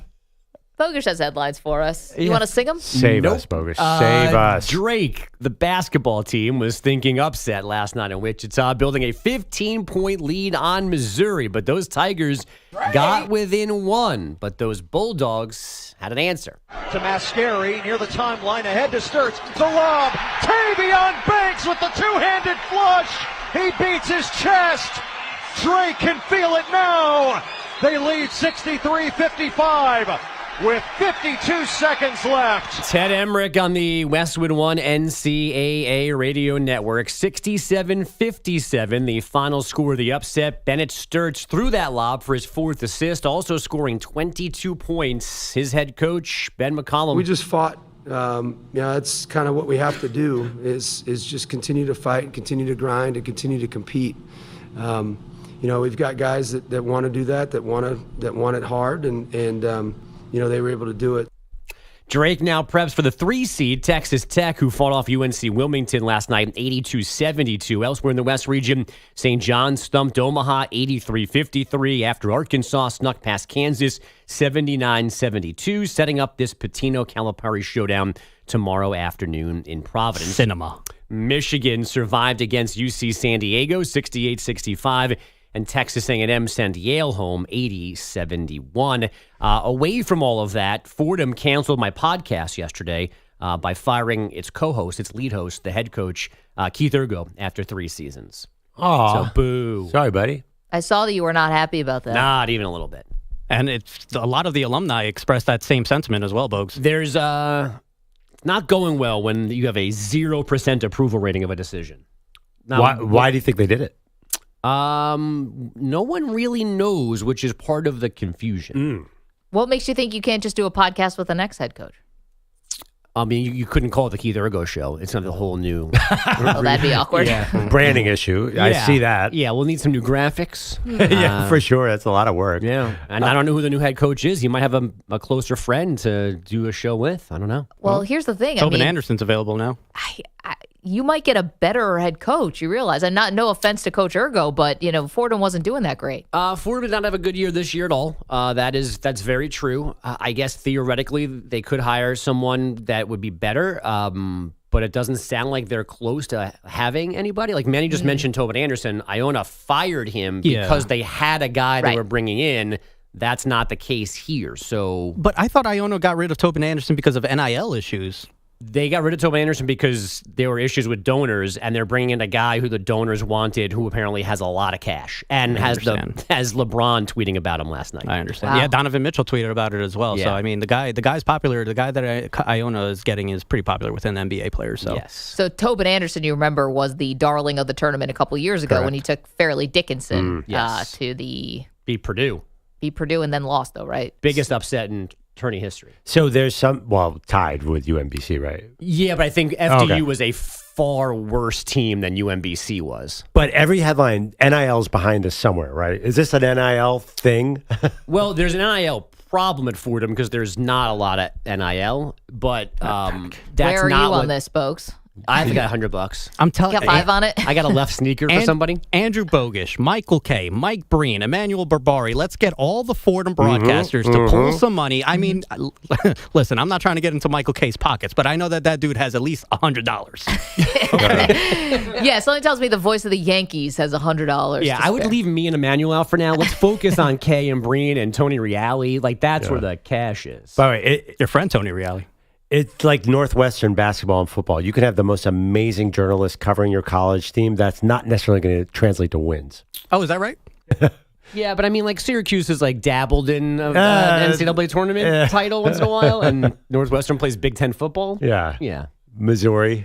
Fordham hasn't been, Missouri, at least in the tournament. It's 91 was the last time Fordham was in it. Yeah, but their outstanding journalism school didn't help last night against Drake's defense. That's I love that you guys still think that journalism is a thing. Oh, here she comes again. Wow. And I laugh. Well, good luck to Fordham in their search for... Chris Persianen as well. Let's get some money from him to into the Fordham. That is a deep cut that no one understands. Nope. I lost you at Iona, so... Pitino's not still there? No. He's at St. John's. Who's Mike Breen? There you go. Well, thank you, Bogusch. Coming up, lots more to do, including this one, an idea that's coming across our desk. It's just crazy enough to work. I actually love this for a down-and-out NFL team. Should 100% happen. We'll get to that next. You're in a 5-minute break.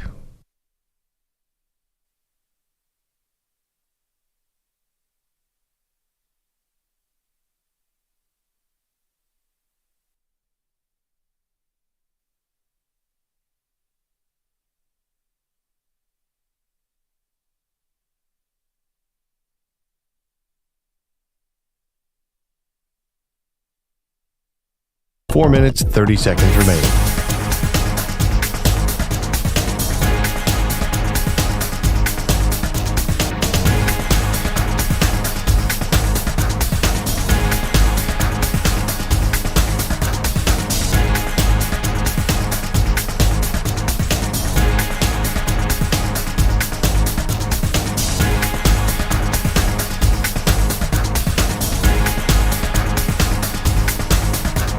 Four minutes remaining.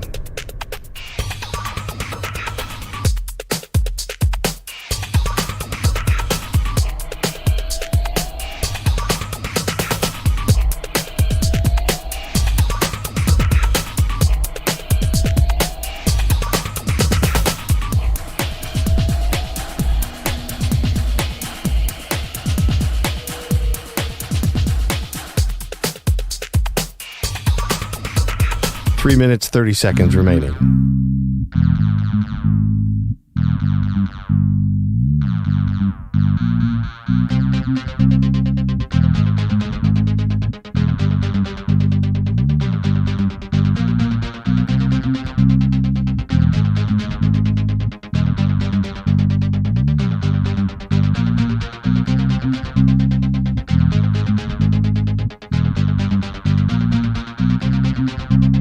3 minutes remaining.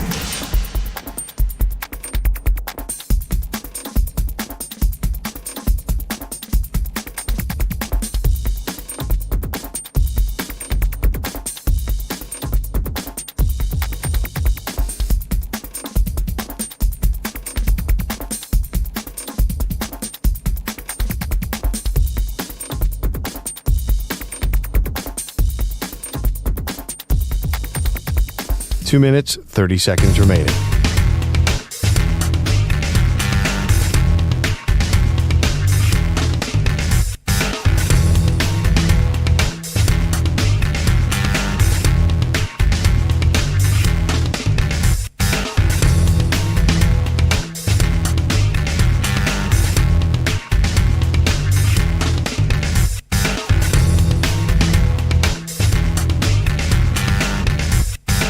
Two minutes remaining.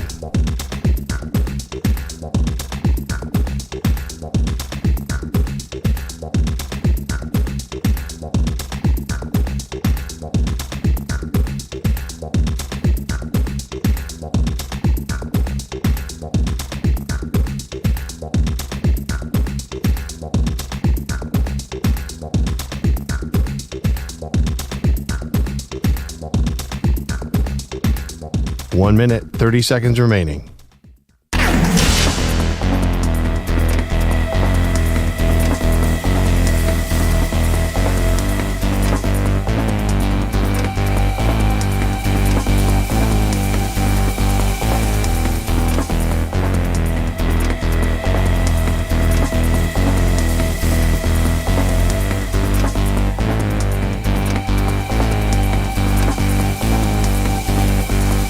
One minute remaining.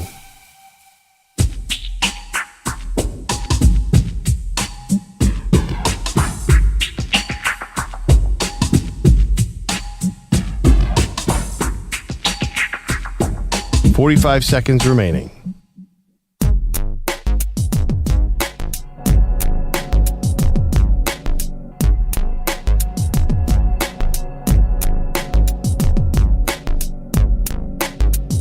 .30 seconds remaining.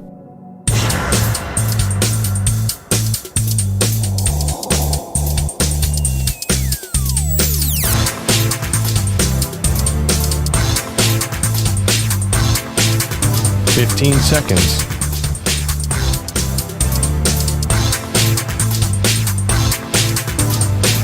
Break ends in 5 seconds.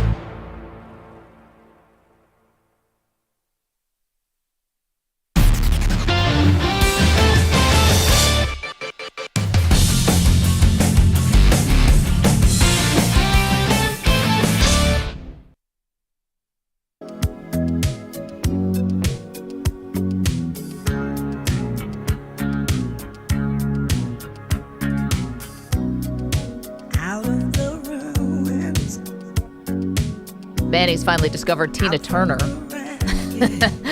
Took you a minute, but I'm glad you finally landed on it. I never heard this one. Mad Max 2 in the Maggie Perloff sequels bracket, unfortunately, just bit the dust hard to Naked Gun 2.5, but Perloff was nice enough to serenade us with Tina Turner's, a version of Tina Turner's We Don't Need Another Hero.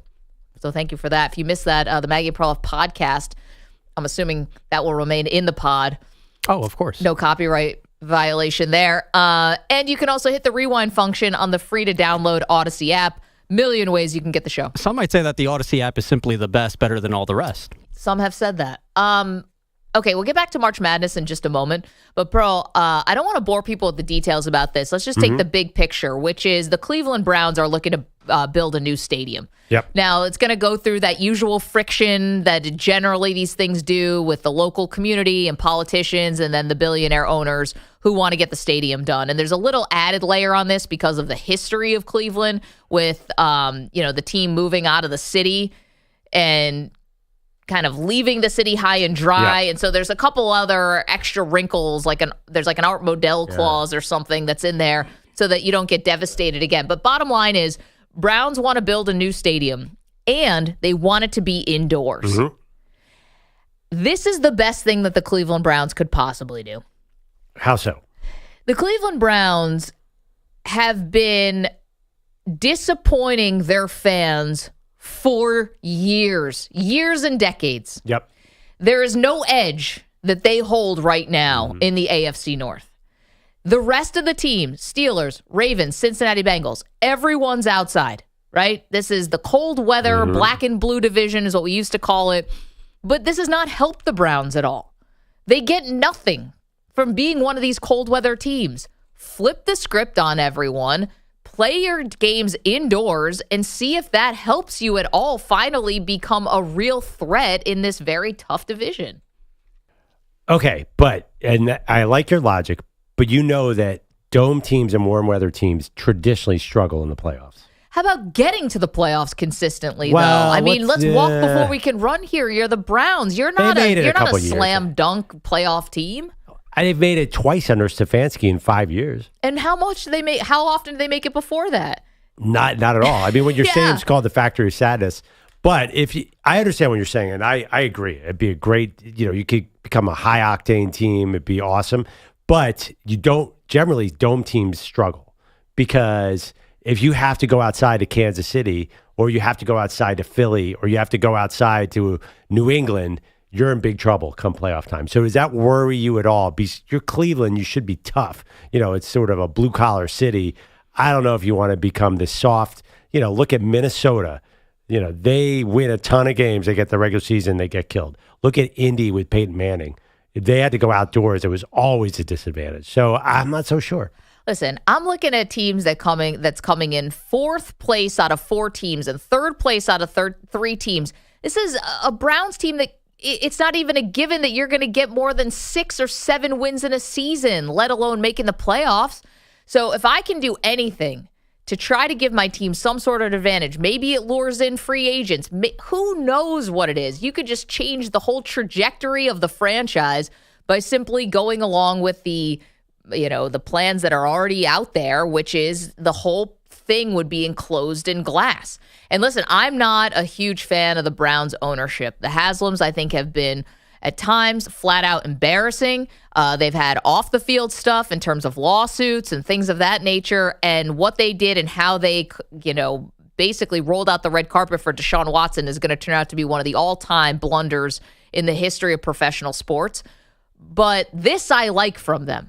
I do like this. You're talking about let's worry about what's right in front of us, which is being a consistent playoff team before you worry about, can I beat the Chiefs in Kansas City? We are so far from that. I understand what you're saying, but they're at a glory stage, right? I mean, with Kevin Stefanski, they've made it twice in 5 years. Before that, they hadn't made it since 2002. I know. So the trend is positive. Sure. The factory of sadness Stefanski's on the hot seat. Yeah, I don't know if it's positive. Who's their quarterback? TBD. Maybe Shedeur Sanders. Todd McShay's out there stomping for him, making an effective case. I don't know that being indoors is going to be fast enough to help Shedeur, by the way, if he does go there. Well, this wouldn't even happen until like 2028 or something. Probably best case scenario. I think that's when the lease is up. But. Yeah, even longer, and then they have to build it.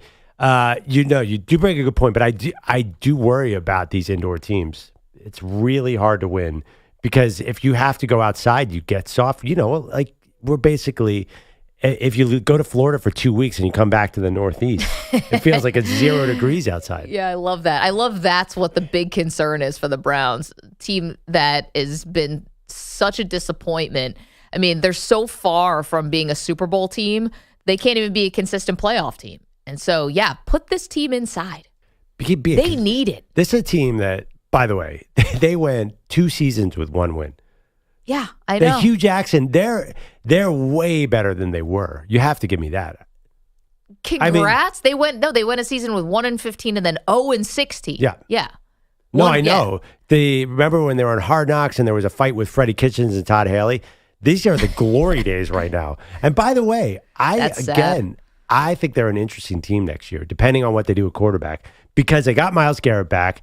There's 2 options. Either you go Shedeur Sanders or Abdul Carter. If you get Abdul Carter and Myles Garrett on defense and bring in Russell Wilson or Kirk Cousins, you're not going to be interested in this team. I mean, we're talking possibly 8 or 9 wins, Meg. Yeah. Thank the heavens, 8 or 9 wins. Yeah. I mean, That's not being a contender. Your best player basically had to say, you're going to have to overpay me by so much just for me to stay here. Yeah. They're not in a good spot. This is not the golden era. That was a smart negotiating ploy by Myles Garrett. Coming up, speaking of the AFC North, could Mike Tomlin's seat be a little hotter than we think? One of his former players just aired out the team. I'll tell you what they said next.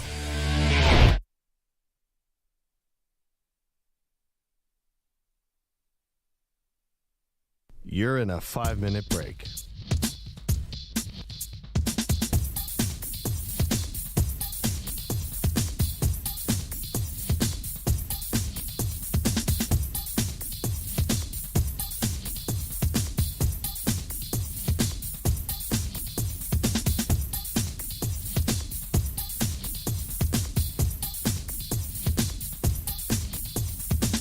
Four minutes, 30 seconds remaining.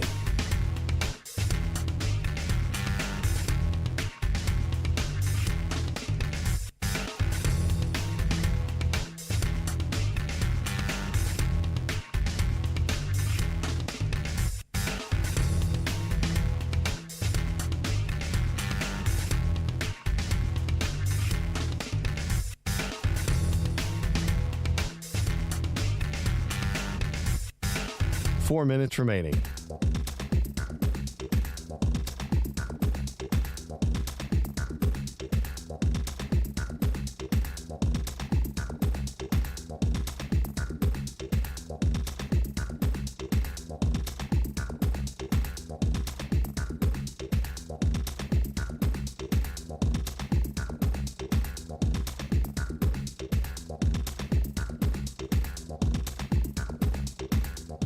Three minutes, 30 seconds remaining.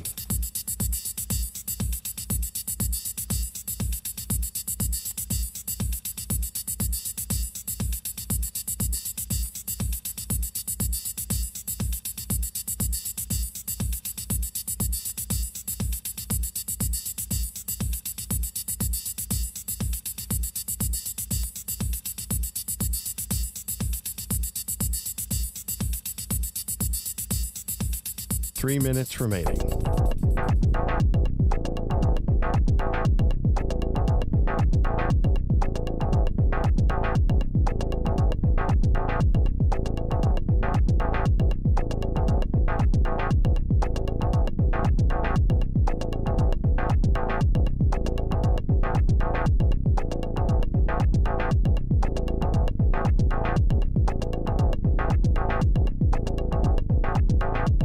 Two minutes, 30 seconds remaining.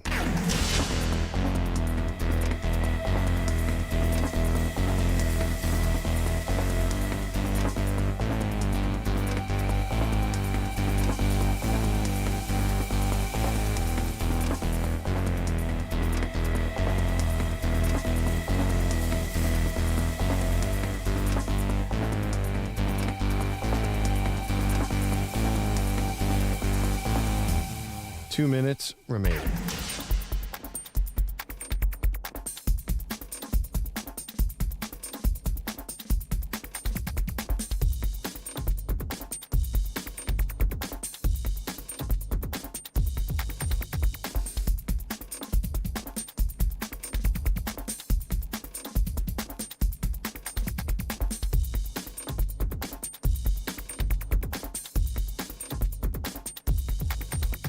One minute, 30 seconds remaining.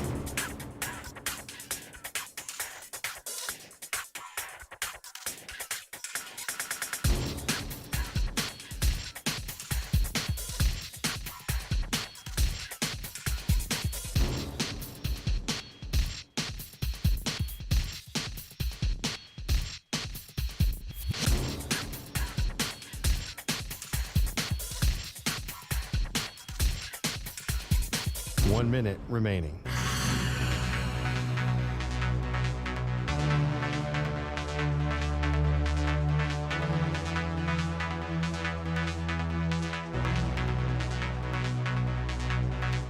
Forty-five seconds remaining.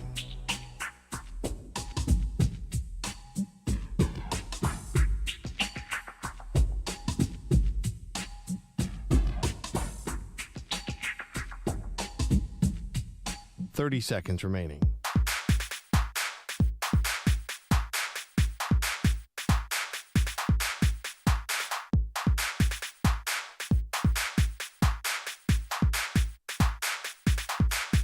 $15 seconds.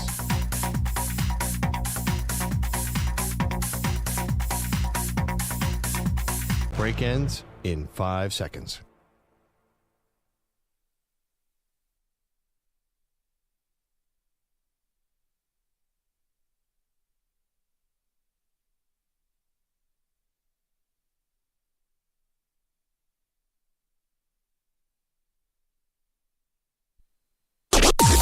Maggie and Perloff on the Infinity Sports Network. Ahead to Jackson. He dribbles it out. We are done in Wichita. Drake could not beat Kendrick Lamar in the battle over the last year, but the Drake Bulldogs could certainly beat the Missouri Tigers in the first round of the NCAA Tournament. Amazing call on the Westwood One NCAA radio network, and we thank them for it. Drake finally gets a W. The school and the rapper, I guess. They upset Mizzou. It was just one of two big upsets that we saw yesterday at Perloff. The other one was McNeese, who took out Clemson, the ACC darling. So that sets up Drake against Texas Tech on Saturday, McNeese against Purdue, and we've got much more on that. But one of the best things we saw yesterday, easily Drake Bulldogs. Oh, yeah, Drake. Now, listen, they got very nervous toward the end, and their offense fell apart. They're amazing at defense. This is going to sound dumb, but they move their feet, which to me is like the key to all defense. They're obviously very well coached. I was not wildly impressed by Texas Tech, so this could be a run. Now, to me, the potential upset next round, Arkansas St. John's. Yep. I mean, that seems like a very even matchup. And the way St. John's plays, they try and wear you out. This could be a close game. Do you think that's a potential upset who could kill a lot of brackets? Well, and of course, this is the coaching matchup that everyone is circling, because it's John Calipari in his first season as the Arkansas head coach against Rick Pitino in his second season as the St. John's head coach. And it's now the 2-10 matchup, but these two guys have so much history going back to when Rick Pitino actually put John Calipari up for the UMass job all those years ago, because Pitino is a UMass alum, and Pitino was coaching the Knicks at the time, I believe, before he went to the Celtics. But they've met 23 times. Calipari holds the 13-10 edge. They met in the Final Four. They've met in the Sweet 16. The in-state rivalry between Louisville and Kentucky, where they're right on each other's corner, having to recruit against each other. There's just so much here, and they are both kind of slick talking, like slick talking, slick back hair, the slick suits. When coaches used to wear suits, feel like they're cut from the same cloth. Well, I think Calipari clearly copied Pitino, right? Cut from the same cloth, or Calipari is a version of Pitino. Yeah. And really, there aren't many other guys like that anymore. That's a kind of an old school thing, and they're literally old. 7.5 point spread, St. John's. I am tempted to jump on the Razorbacks, because we had Nick Costos on yesterday. I believe it was Nick who said the way Arkansas has played the second half of the season makes them a legit Final Four threat. Yeah, well, I mean, it couldn't have gone any worse when Arkansas started SEC play. They started 0-5, and you thought, man, this could end up being an all-time bust of a Calipari year. And to their credit, kick, save, and a beauty, made the tournament comfortably, and with getting Boogie Flan back was fantastic, even though he almost kind of blew the game for them yesterday when he couldn't get the ball in bounds 2 different times and had to burn the last 2 timeouts for Arkansas. But all's well that ends well for the Razorbacks. And they sent Kansas home, and just to spare a moment for Kansas here, 2 rough seasons for them. They came into this year as the number 1 team in the country and got bounced in the first game of the tournament. I mean, this is not what we're used to seeing. And I think there's probably a lot of people, Pearl, who will just point at Hunter Dickinson and say, man, since you got here, it hasn't been great. And maybe he's the guy who's like a good stats guy, but doesn't contribute to winning. And I think he's going to get a lot of the ire. But I ask you this sort of bigger question. Do you still have to recruit anymore if you're a college coach? And I would say for basketball and for football, I think this question still exists. Like, is there any value in this NIL and transfer era of actually going in and recruiting guys? Because you mean old school recruiting? Old school recruiting, yeah. Going and selling yourself, selling your program. Like, we talked to Marcus Morris the other day, right? The Morris twins. He gave us Former this great story about Calipari coming into his grandmother's living room and trying to convince them to come to Memphis at the time. And I don't know how many of those pitches are being made anymore. And here's why I bring this up. For as often as you see transfers come together and become awesome and do something bigger, probably and better than we ever could have thought, you also can see, like with Kansas and with other teams, and I'll take Florida State, for example, maybe on the football side, when you get a bunch of transfers that come in and the season starts to go off the rails and everyone checks out because they're really just there for a paycheck. There was really no buy-in to begin with because everything is so transactional. Yeah, that seems unfair because obviously transfers are winning everywhere. I mean, we're going to see, I know everyone loves Cooper Flagg, but isn't it more likely that we're going to see a bunch of 23-year-old guys on their second school in the Final Four? The 12-team playoff in college football, how many quarterbacks were on their original team? Maybe, I'm trying to figure out many. 2 or 3. So, yeah, obviously it works. Is there any doubt? Florida State was a unique situation because they were so crestfallen after getting left out. Generally, the rule is the older transfers win, right? Well, but I don't know because, like, let's even take Ohio State from last year, literally the current reigning national champions. If this had not been a 12-team playoff and been a 14 playoff, they would not have made the postseason. You know, that loss to Michigan would have taken them out. And so you would have had transfers there at some really important positions, and it would have looked really bad. And that would have been an example of it did not work, even though most of a college football team has to be recruits anyway because there's just so many more dudes on a roster. You can't do what Colorado and Dion does where you bring in like 70 transfers every year. That's there's only too much. One. Actually, don't argue because Clemson made the tournament that the non-transfer route works because it does not. It absolutely 100% does not. And anybody who thinks it does, they're crazy. They're going to get destroyed in college football.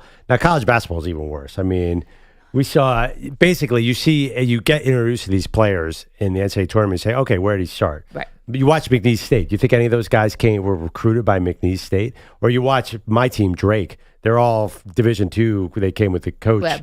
So, yeah, I mean, it doesn't even matter. In college basketball, it feels irrelevant to me. And football, even more irrelevant. If there's a 4 or 5-star quarterback who's 17, why are you recruiting him? Okay. Because you know he's going to want to get into that NIL portal. Okay, but here's the thing. I almost think about, let's take it for college football, for example. We're asking you, does recruiting still matter in college sports? Just like the NFL, you build your team through the draft. If you're building your team through free agency, you are going to lose. Not at all. No, I'm just saying that's how it goes in the NFL. Oh, you would say that. In the NFL, yeah. You build your team through the draft, and then you supplement with free agency. If you build your team with free agency, you will be your dream team Philadelphia Eagles or some bad Washington Commanders teams that we saw in the Dan Snyder era and others. You can't make up for bad drafting. Isn't the same thing true now in this day and age with college football? It's basically the same. I think you have to build your base with recruiting out of high school and then supplement with transfer portal, a.k.a. free agency. But what if your players are too good that you recruit out of high school and they are going to want more money? Well, you have to recruit back your own guys, like Jack Sawyer, people like that, even for Ohio State. Like, you got to keep them on your team. Right, so you have to be able to, it's not recruit, you have to pay them. So Ohio State was unique that they got to keep all those guys because they had so much money last year. They put all the money in. That's a unique situation. I think that once this market sort of figures itself out, everybody's going to leave after, say, their sophomore year. So I think the trend is more towards transfers. And also age helps a lot. Again, there's very, very, very few quarterbacks who are on their first team here. For some reason, Drew Aller stayed at Penn State. Yeah. But basically, you look at these guys, you're like a Will Howard, Riley Leonard, even Sam Levitt was somewhere else. All these guys were totally, you start one place and you go to another. And basketball, how many guys last night were on their second team? No, I get it, and maybe basketball's a little different because you really need, 7-8 guys to be really like a tournament team. For football, you're asking for, you need 50, 60 guys. There's no way you can do that all with the portal. Again, Deion did it. He shuffled out a lot of the dudes from Colorado, but I don't think anyone believes that's really sustainable. And also, Deion had Shedeur and Travis as like the stalwarts. Well, I'm not saying do it all with the portal, but what to you is more important, the transfer portal or your high school recruiting? I actually think it's the high school recruiting, because I think if you recruit well enough and you can keep your own guys, like I consider that you're still benefiting like the fruits of your labor of recruiting. Like I still think it matters for coaches to be able to put on the sell. I don't think that's completely gone now, just saying, oh, this is the most money. I think the good teams actually still have some of that old-fashioned, old-style recruiting. Yeah, I disagree. I think the transfer portal is more important. I think being able to get veteran talent is a bigger factor in who's going to win it all. For football and basketball? Well, definitely basketball, but yes, for football and basketball. Maybe Cooper Flagg proves me wrong, but I kind of doubt it. I think a team like St. John's or somebody who's bringing in a bunch of guys has an advantage. 888-710-4ISN, 888-710-4476. New phone, who dis? Does recruiting still matter in college sports? You can weigh in on that. Okay. Speaking of, let's turn our attention to the NFL for a second, because this was a pretty shocking one, in my opinion. Najee Harris, who just left the Pittsburgh Steelers to go play for the LA Chargers, Pearl. He was doing an interview on KCAL. We just didn't know anything on offense, really. We didn't have identity. We had a young guy coming out quarterback. I was young. The team was young. And I really didn't have nobody to almost learn from the offensive side. I think the veteran guy on that team was like a 2-3 year vet, and that's really nothing. You know what I mean? Like he's still learning himself. Okay, so Najee Harris basically blew up the offense there and said no one knew what was going on. This is post Big Ben retiring. Leadership was almost non-existent, and we saw this because the Steelers' offense has been woefully behind the defense for many years now. And I ask you this question. I don't think anything Najee Harris said there was meant to be inflammatory. I don't think anything he said there was anything but his truth, and from the outside looks like the truth. Should this put Mike Tomlin more squarely on the hot seat than he has been? Because if you don't have any veteran leadership on the offensive side of the football, who should that come back on? It's Tomlin, who hires the offensive coordinators, stayed with Matt Canada too long because didn't want to scapegoat him. Now you have Arthur Smith, who is not exactly Mr. Creativity. No one is confusing him with Ben Johnson. I don't see a lot of stumble bums going on in Pittsburgh. Does Mike Tomlin not have to wear a comment like this where Najee Harris says he had no idea what was going on with the offense? They had no identity. Mike Tomlin survived the Matt Canada era. To me, when I heard Najee say this, my first thought was, wow, Captain Obvious. No duh, you had Matt Canada. You had the worst offense in the league. Who hired Matt Canada? Mike Tomlin. But again, he's Mike Tomlin. He's still had a winning record with all these teams. So how could you put Mike Tomlin on the hot seat? It seems crazy to me. Guys have won a playoff game now, and we're closing in on a decade. He's Mike Tomlin, though. He's a Hall of Famer. He's an institution. I think that he has earned the right to determine when he leaves the Steelers. I think he's done enough. Yeah, of course, the offense was a disaster. Everyone knew that. Is there anyone who was like, wow, this is really running well? You really think that Mike Tomlin has done enough to earn a Lifetime Achievement Award, a lifetime contract? Definitely. Really? A Super Bowl win, a Super Bowl loss, and you haven't won a playoff game in years. Yeah, but you win every year. But where does it get you? And because I don't think the goal for the Steelers is just to barely be above 500. The goal for the Steelers with all the Lombardi trophies that they have in their trophy case is to win more championships. And I said this last week, and I'll say it again. The mystique around the Steelers is gone. Yeah. Is there a chance that the offensive football has passed Mike Tomlin by? Yeah, I think by 1,000%. 12 years ago. The quarterback room, think about this possibility of a quarterback room for the Steelers this upcoming season. This is the possibility. Mason Rudolph, Will Levis, and a low draft pick. Yeah. A year after Justin Fields and Russell Wilson, it shows you're neglecting the quarterback room. And in this day and age in the NFL, it's the most important position on the field. You look insane for doing that. But you say neglecting. What were they supposed to do last year? Well, They missed on Kenny Pickett. It was a bad draft pick. But now you're running the quarterback treadmill. But here's the thing. I also think, but it's not Mike Tomlin's fault. That's what happens when you can't get bad enough to draft a quarterback. It's 100% Mike Tomlin's fault. It's everyone's fault, but it's definitely let's say this. It's definitely a coach who has this much power like Mike Tomlin. Mm-hmm. It's definitely his fault if you have no offensive identity.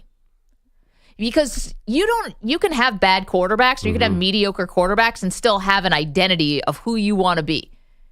You want to run the ball, then you got to actually be good at that. Yeah, but Mike Tomlin is a disaster on offense. That's a given. And so, you think he has a lifetime contract with the Steelers? He shouldn't. Offense. He's had double-digit wins in 7 out of the last 10 seasons, and he has not good at offense since Ben retired. Listen, I'm not saying that he's not a good coach. Of course he is a good coach, but I'm asking, has he done enough where he gets to call his shot of when he leaves the Steelers? Yes, in this city. I don't think so. In this city, yes, I do think so. I think that the Pittsburgh does not fire coaches famously. Why do you think Aaron Rodgers wants to go to why is he even in play for the Steelers? Because he loves Mike Tomlin. Mike Tomlin is the man. Okay, Rodgers is not with the Steelers right now.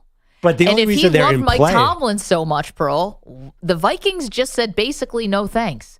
Right. Why isn't he running to Pittsburgh? If Pittsburgh and Cam Hayward said, listen, no time for darkness retreats, either you want to be here or you don't. Well, he might not. And to be honest, you guys should be begging him to come there now because he's your best option by 100%. If you think Jalen Milroe, if he's even available at 21, is going to come in and be awesome, Jalen Milroe, who we like a lot, is more likely to have a rookie season that looks like Anthony Richardson than it does looking like C.J. Stroud or Jaden Daniels. That's just the truth. So, or that's what I would bet on. That's what I would bet on. I disagree. Manny, can we put up as a poll question? Has Mike Tomlin earned a lifetime contract with the Steelers? He decides when he leaves the Steelers. I don't think so.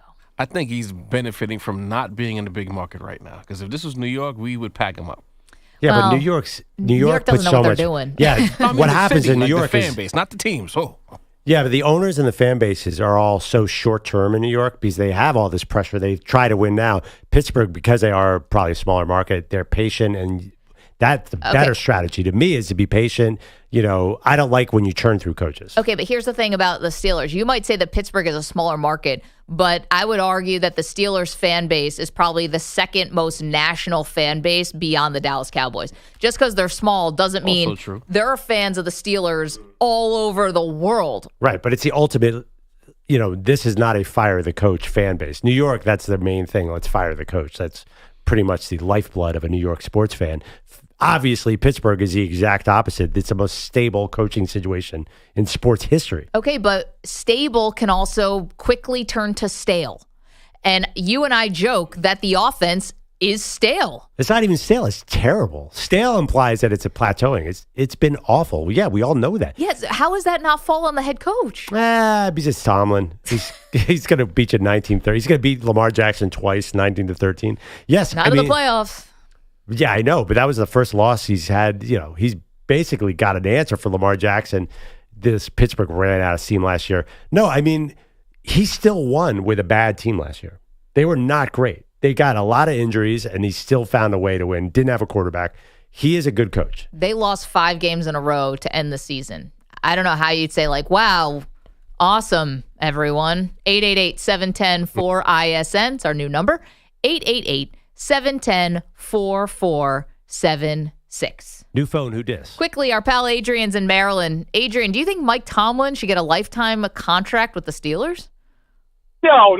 Perloff, you can't be on both sides of the fence. First, you said he's a great coach. Then the other side, you said, well, it's not his fault. It's totally his fault. He's the head coach of the team, and you don't think he goes into what's his name, Khan or whatever, the GM, and says, look, I can't do this. I need a quarterback. This has got to happen somehow. They got to make some kind of change at quarterback. I don't care where you're picking. If you're picking 20 or something, at one year you have to make a bold move and move up and get a quarterback. He hasn't won since Roethlisberger. So I take without a playoff win, it's totally his fault. And like you said, Maggie, it's getting stale and it's getting old. And all the Pittsburgh fans know that.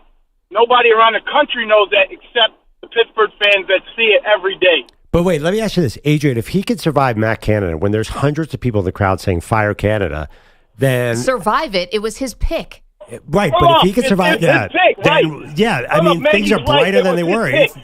Yeah, I understand this, but listen, it's not a normal spot. We all know what's going on here. That Mike Tomlin has more power because he's been there forever, and we knew Matt Canada was a disaster, and still the guy's making the playoffs.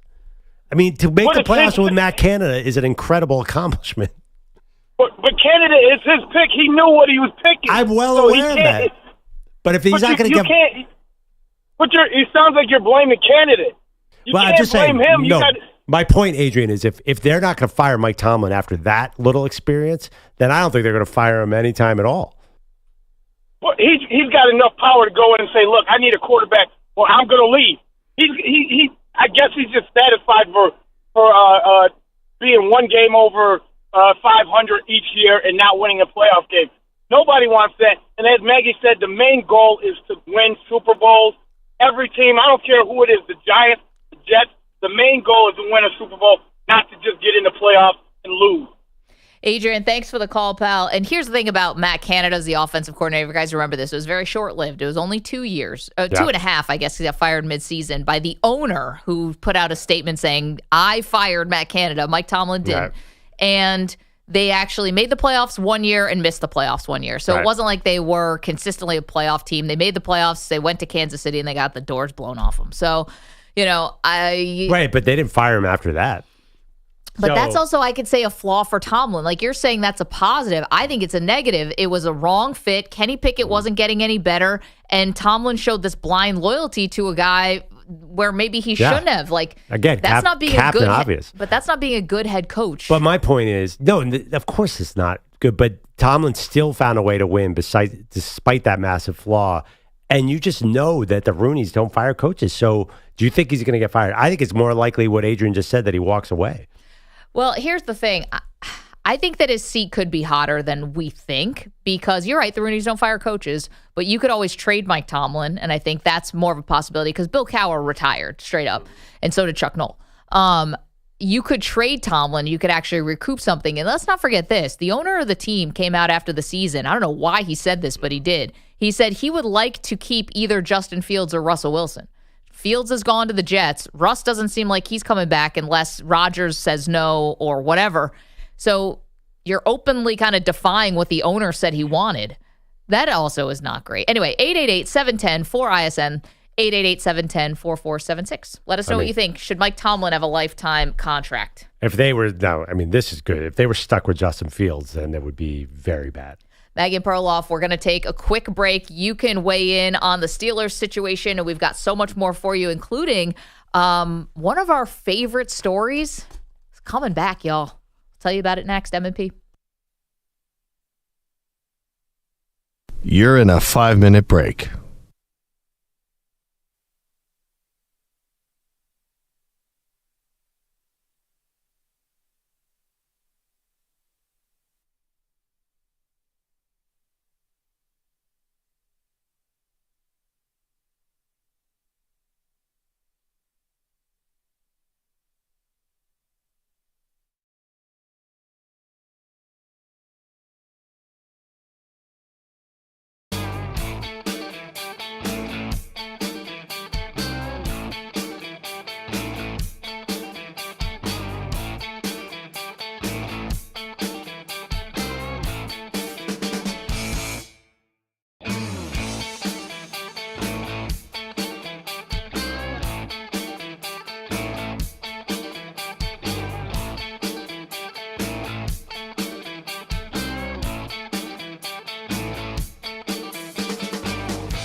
45 seconds remaining.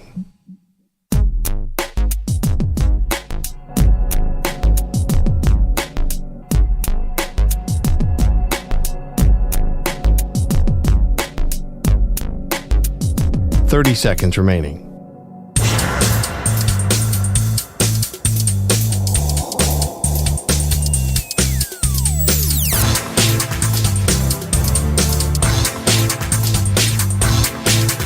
Fifteen seconds.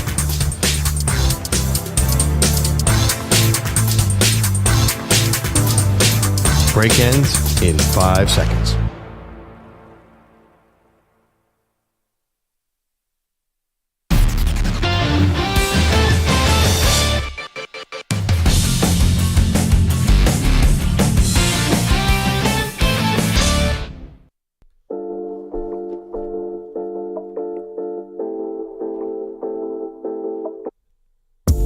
This portion of the show is brought to you by Ethos Life, the easy way to get life insurance in 10 minutes, up to $2 million in coverage with no medical exam, just a few health questions. Get your free quote at checkethos.com. Not available in all states. Heated debate about Mike Tomlin and the Pittsburgh Steelers. I think Tomlin has a lifetime pass there. In fact, I think any coach they hire seems to have a lifetime pass based on the last 60 years.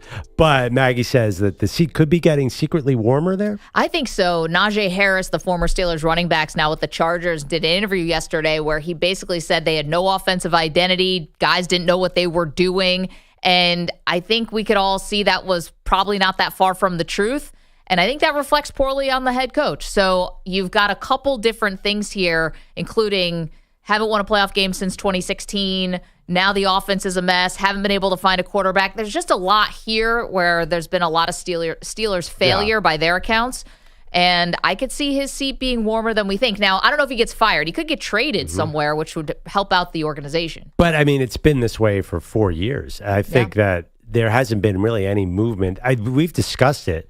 But if they were going to fire him for all this, wouldn't they have done it already? I don't know. There's something a straw that always breaks the camel's back, especially with a team like that, because they're not going to do it, willy-nilly. Sean is our pal in Oregon. Sean, what do you think about Tomlin? Does he have a lifetime contract with the Steelers? Well, I don't think anybody has a lifetime contract, but I'm leaning with what Perloff's saying. I've been hearing about this for 5 years or more about all the time. It's always Mike Tomlin. And the Steelers have had 3 quarterbacks in my lifetime. Or not 3 quarterbacks, but 3 coaches. Yeah. And you look at through all those times, there's been some struggles, especially before Ben Roethlisberger. I mean, after Terry Bradshaw, there was a lot of lean years, you guys. And Steelers, if they do this, if they listen to the fan base, they could easily end up like the Cleveland Browns. You don't want that. You don't want that. Let's not be an alarmist here, Sean. I mean, they're not that close to being the Cleveland Browns. I think a lot of teams are. When you listen to the fan base, you'll end up like the New York Jets. You'll end up like the Cleveland Browns. And what you got to do is you got to stay the course. You got to do what you think like what's right. It's like a good father or like a good mother in the family. When everyone else is panicking, you just stay the course. Okay, and you do the best you can. But Sean, fine line between getting, staying the course and being consistent and then getting stale. Here's the thing. If Bill Belichick didn't have a lifetime contract, how in the world does Mike Tomlin have a lifetime contract? Well, Belichick got caught up in the Brady-Belichick controversy. I think when Brady left and the team fell apart, I think secretly Kraft was like, it was Tom. Listen, Bill Belichick made the playoffs with Mac Jones as a rookie. I know nobody wants to remember that, but as we're finding with the Steelers, it's hard to move on from a franchise quarterback. Like, that's not an easy thing. Of course it was going to be hard for the Patriots. Who would think otherwise?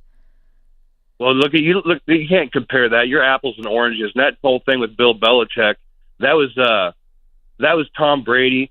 Bill Belichick wasn't good before Tom Brady, wasn't good afterwards. Oh, that's He's not as true. good as you guys think. But here's the thing, Sean, and thank you for the call. Always great to hear from you, Sean. But here's the thing, right? Like, what happened with Belichick? He had a couple years where it got really bad, 4-win seasons, right? That's what some people in Pittsburgh want to happen so that you can get a high enough draft pick to get a quarterback. Well, 4-win season, like that got Belichick on his ass. I think a big distinction between the Steelers and the Patriots is I think Kraft, it got very personal. there was something going on with Kraft and Brady and Belichick, and Kraft helped get Jimmy G out of the building because he was a threat to Tom. So that was a much different situation where Pittsburgh, the Rooneys, and Tomlin are on the same page. I don't think they want to fire him. I think 4-13, and then all of a sudden, ooh, that's bad. If he could continue to win, I mean, how do you justify firing a coach who wins 10 games every year? Because you haven't won a playoff game in almost 10 years. I hear you, but I agree. I mean, you don't want to churn through guys. Honestly, I think Pittsburgh's a little worried, but we don't want to be the Jets or the Giants. See, that's the whole thing, though. Like turning the Steelers into the Cleveland Browns or the Jets or the Giants. You just said we've got 60 years of evidence that they don't do that. Right. That's why I don't think he's on the hot seat. Okay, but with all that evidence of 3 head coaches in the history of their program, including Mike Tomlin, who's been there for 19 years, why wouldn't you assume that the next head coach is also going to be there for 20 years? This is how they've done it. So all of a sudden they're going to become the Jets and the Browns? Well, they didn't. That's not giving them enough credit for how well they hire coaches. I don't know. I mean, if Cowher left for family reasons, I'm not sure. That's a pretty big assumption that you're going to get another guy. The Green Bay Packers keep doing it with quarterbacks. Pittsburgh Steelers can keep doing it with coaches. Like, you guys are assuming something that has never happened in the history of their franchise. You're turning them into the Jets. They couldn't be farther from that. Why all of a sudden do you think everything's going to fall apart? If Tomlin leaves, what's more likely to happen? They immediately get better or they immediately get worse? I think get worse. But again, you could have a worse individual season and that coach could still be there for the next 20 years.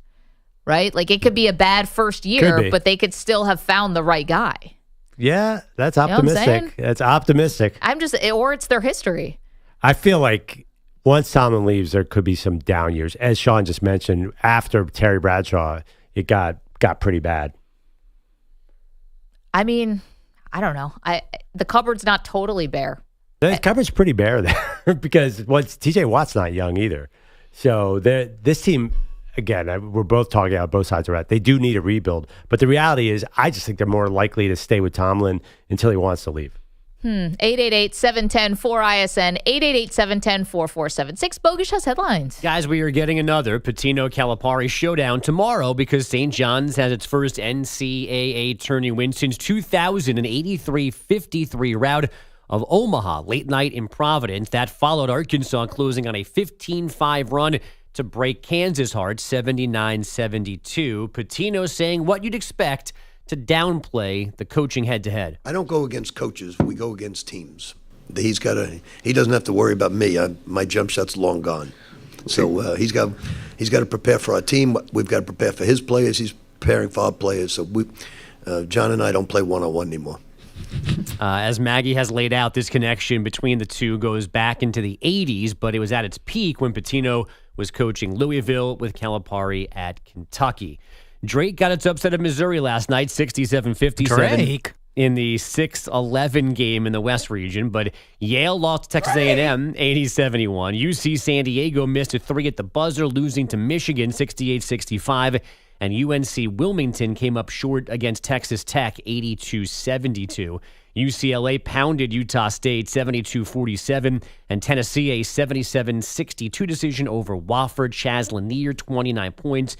Zakai Ziegler had 12 for the Vols, 12 assists, that is. We didn't get the underhanded free throw. I know. What a bummer. I was so bummed about that. The dude from Wofford who's got the receding hairline, which, by the way, not the only receding hairline in this tournament. Some of these guys look seriously old. I saw a couple of panoramic roofs out there. It was pretty bad. It's like, I mean, some people are driving minivans who are out there on the floor. They look like it. Perloff, what did you text about? Someone looked like they were on the floor when Chris Webber called the timeout. Yeah. I would say the star of McNeese State was Shoemate, I think, right? Well, he was there in 2019 was when he started at Tulsa. One of the two guys, both of them were pre-COVID. So that's amazing. So you could play in a different decade and still be playing in 2025. And football is even worse. I mean, it's so funny. These guys are like, it looks sometimes like it's the high level YMCA run. Okay, well, it's a COVID year added a year, but also too, there's a long history. Remember the point guard, and EJ would know this guy at West Virginia, he was 21 and he was seriously bald, but still just incredible. I got to get his name. He was. I mean, there's a lot of college guys who were bald, but that was like the look. You start. Well, no, I mean, I think like the Fab Five. I remember college. You start to. If some people have these seriously, it starts by your like senior 24, year. 25. Yeah, Or I know no, 21. Really? Yeah, it can. I remember by the time I was a senior, there were some guys who were losing it. But now you could get help, I think. Yeah, you could fly to Turkey. Yeah. I'm trying to find. I saw this post yesterday about Chad Baker-Mazar at Auburn, who's already 25-year-old. Right, but he's like, so he's 25. He can play again next year if he wanted to. Oh my God. And like the guys in his like high school recruiting class are all paralegals now, like or on second CPAs? NBA, are on second NBA contracts, and he could play again at Auburn. That's really fun. I mean, Stephen Ashworth was born in the year 2000. I think he is married with a kid. I joked yesterday. I'm like, he's married. He's in a minivan. I mean, a lot of guys have kids. That's not a thing. But I'm like, he looked like he had 3 kids. Like he looks like he's driving a soccer practice. If he hangs on, he can play with his kid at Creighton. The first ever father-son college duo. Move That's over going to be Bronny something. and LeBron. Today's first game is Mississippi State Baylor in Raleigh. That's the 8-9 matchup in the East region. Tip-off again is 12:15 Eastern. The women's first 4 is now complete. Columbia down 13 at the half, but beat Washington 63-60. And William and Mary down High Point 69-63. Continuing their crazy Cinderella run. They won 4 games in 4 days to win the CAA auto bid out of nowhere. Now they're in the full bracket. With this win last night, they are 16-18 overall this season. So still 2 games under 500, but in round 1 of the tourney. NBA last night, the Bucks, an easy 118-89 win at the Lakers, who didn't have Luka or Austin Reeves on top of LeBron's groin injury. Hey, LeBron, we're pulling for your groin. The Laker loss clinches the top seed out west for the Thunder. The Warriors, a 117-114 home win over the Raptors, but Steph Curry dealing with a pelvic bruise after a hard fall on his tailbone in the third quarter. The Chiefs have re-signed veteran defensive end Charles Omenihu, who he can make as much as $7 million for the coming season. And U.S. men's soccer, a shock loser to Panama in L.A. in the semifinals of the CONCACAF Nations League last night. I'm still not yet done. Carrasquilla. And now Cecilia Waterman! Panama look to have found a winner! The lone goal of the night comes in second half stoppage time. That dude then ran into the stands and hugged Thierry Henry, who was on the CBS Sports post-game show set, almost knocked Kate Abdul out of her seat. Oh, no. Kate Scott, she's married now. Oh, so, my bad. And he's a big dude. I should be very respectful of that. Yeah, of he that will union. kick your behind. Yes.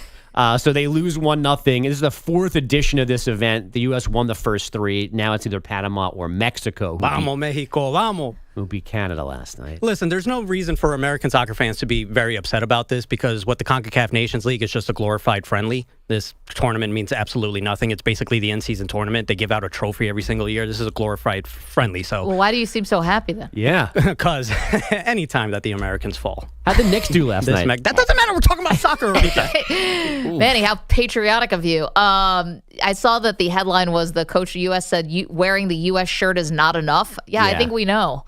Like, we've been lamenting about why U.S. soccer isn't better for decades now. It's never been enough. It's never been enough, yeah.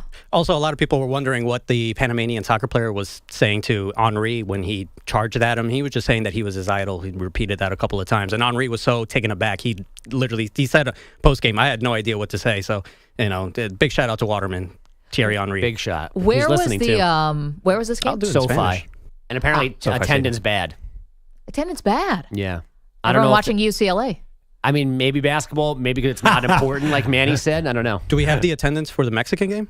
It was at the same stadium. That I don't know. Yeah. Was everyone at the Laker game? Yeah. To watch Bronny drop 17 in a loss to the Bucks. Yeah. No, you're right. Because if you have $200 soccer tickets, you're like, I got to see this UCLA-Utah State game. Listen, UCLA marches on. Bruins against the Aggies, man. Listen, some people check. Bruins against the world. Some people check the calendar when they buy tickets, unlike EJ, apparently. What do you mean? He's not here today because he's seeing a comedy show. EJ, this one was planned for a while. I'm surprised, though, because, obviously, EJ's the huge Gonzaga fan and St. John's. He's claiming 2 teams in this tournament, so... At least 2. Yeah, so today really would have been his day. Yeah. But to be fair, he's been talking about Gonzaga ever since I met him. St. John's has been about 6 weeks of St. John's fandom. Yeah. No, said, EJ well, had this thing planned since like COVID or something. Calling him out for being a bandwagoner, Perloff? Pot kettle. Hey, I'm open about it. The funniest- EJ's just pretending that he's a lifelong Red Storm fan. I mean, come on. Pearl also simply forgets who he liked yesterday. I went to basketball camps in Queens, man. I think EJ grew up like 10 minutes away from the campus. But he has never mentioned that entire program. Would you? Why would anybody mention St. Because John's that's what until a this fan year? does. That's what being a fan means. You're there for the lows and the highs, Yes. not just jump back on when they're good. Yes, please tell us more, Mr. Bandwagon, about what it's like to be a true fan. Who am I a bandwagon of? I've been Everyone. a diehard Houston Cougars basketball fan since 2013. Since 13. Because you went to a party at their No. donor's house. There's all sorts of connections. Oh, are there? What are the other ones? Case has been telling me to root for the Cougars forever. And I dress up as a cheerleader randomly for the Houston Cougars. It's that sideline. You don't know about my lifetime Houston Cougars fan? Where have you been? You're a Bucks fan. You like the Chiefs somehow, Right. even though your team keeps playing them in Well, the it's Super my Bowl. coach. The Andy North Reid. Carolina hat on the other day. My uncle went there. Right. Okay. He's a big Knicks fan as well. Syracuse basketball. Knicks fan when I'm sitting next to the owner. That rare Knicks Sixers fan. Every Philadelphia college team. Born in Syracuse, New York. Yeah, that Every Philadelphia college team. Yeah, of course. That's what Philadelphia fans are. You're not. Penn That's State. not Penn bandwagon. State, Philadelphia. Philadelphia school. Big LaSalle guy. Love LaSalle. These are not bandwagons. Thomas Jefferson University as well in downtown Philly. Great hospital, not a basketball team. Oh, man. Okay, how about this?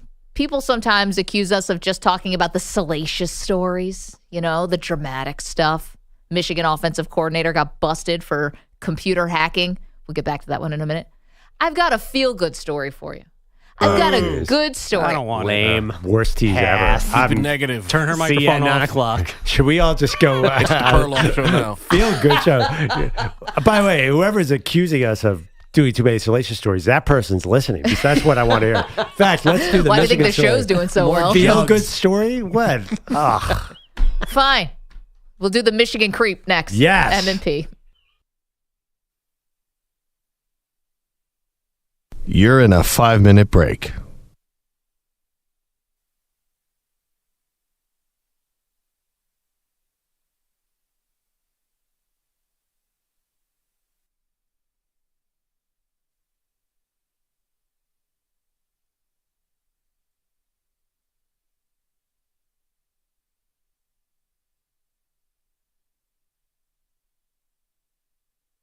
Four minutes, 30 seconds remaining.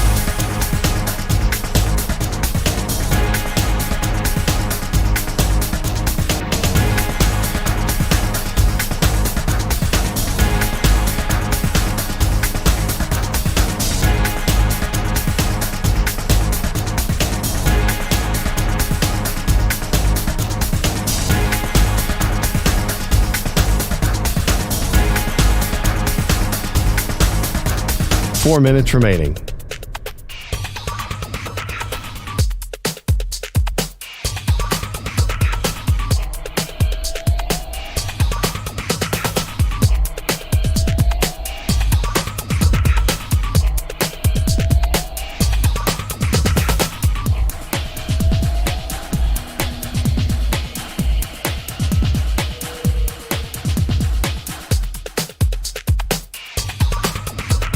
Three minutes, 30 seconds remaining.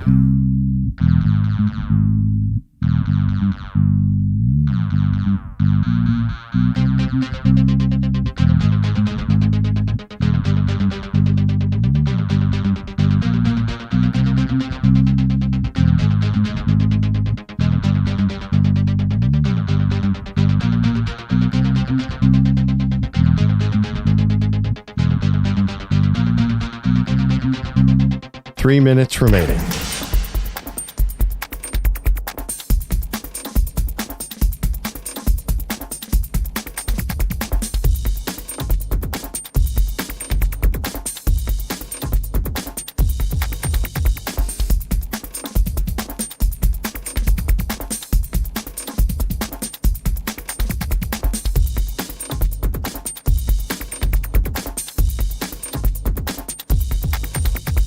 Two minutes, 30 seconds remaining.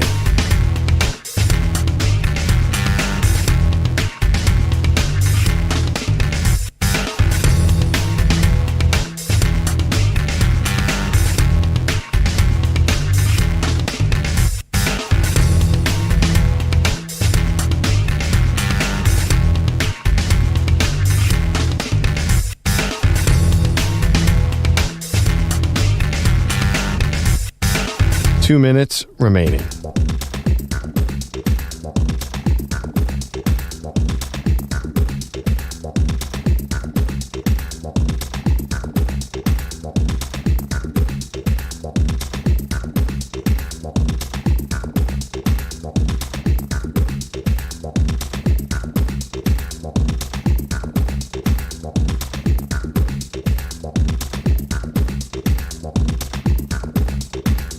One minute, 30 seconds remaining.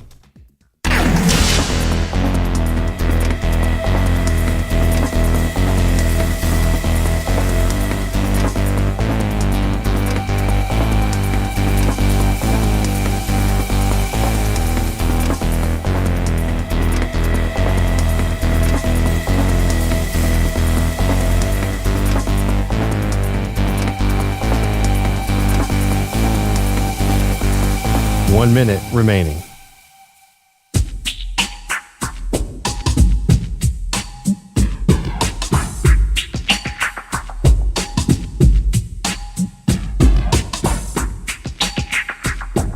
.45 seconds remaining.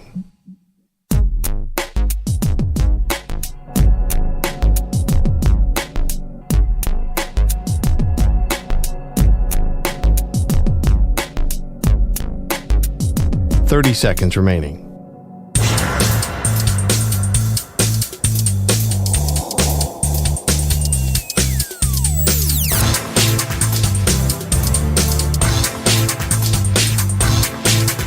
.15 seconds.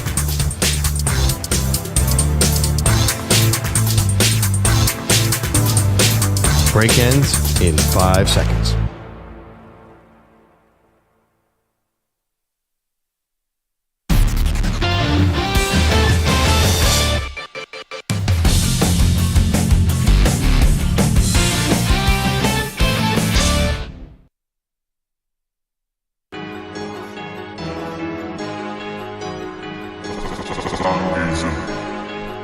All right, well, if you were listening last segment, I almost got booed off of our own show because I dared to bring a heartwarming story to the audience this morning. You guys, heartless. I heard heartwarming. I curmudgeons. immediately thought, oh, what kind of phony crap is this?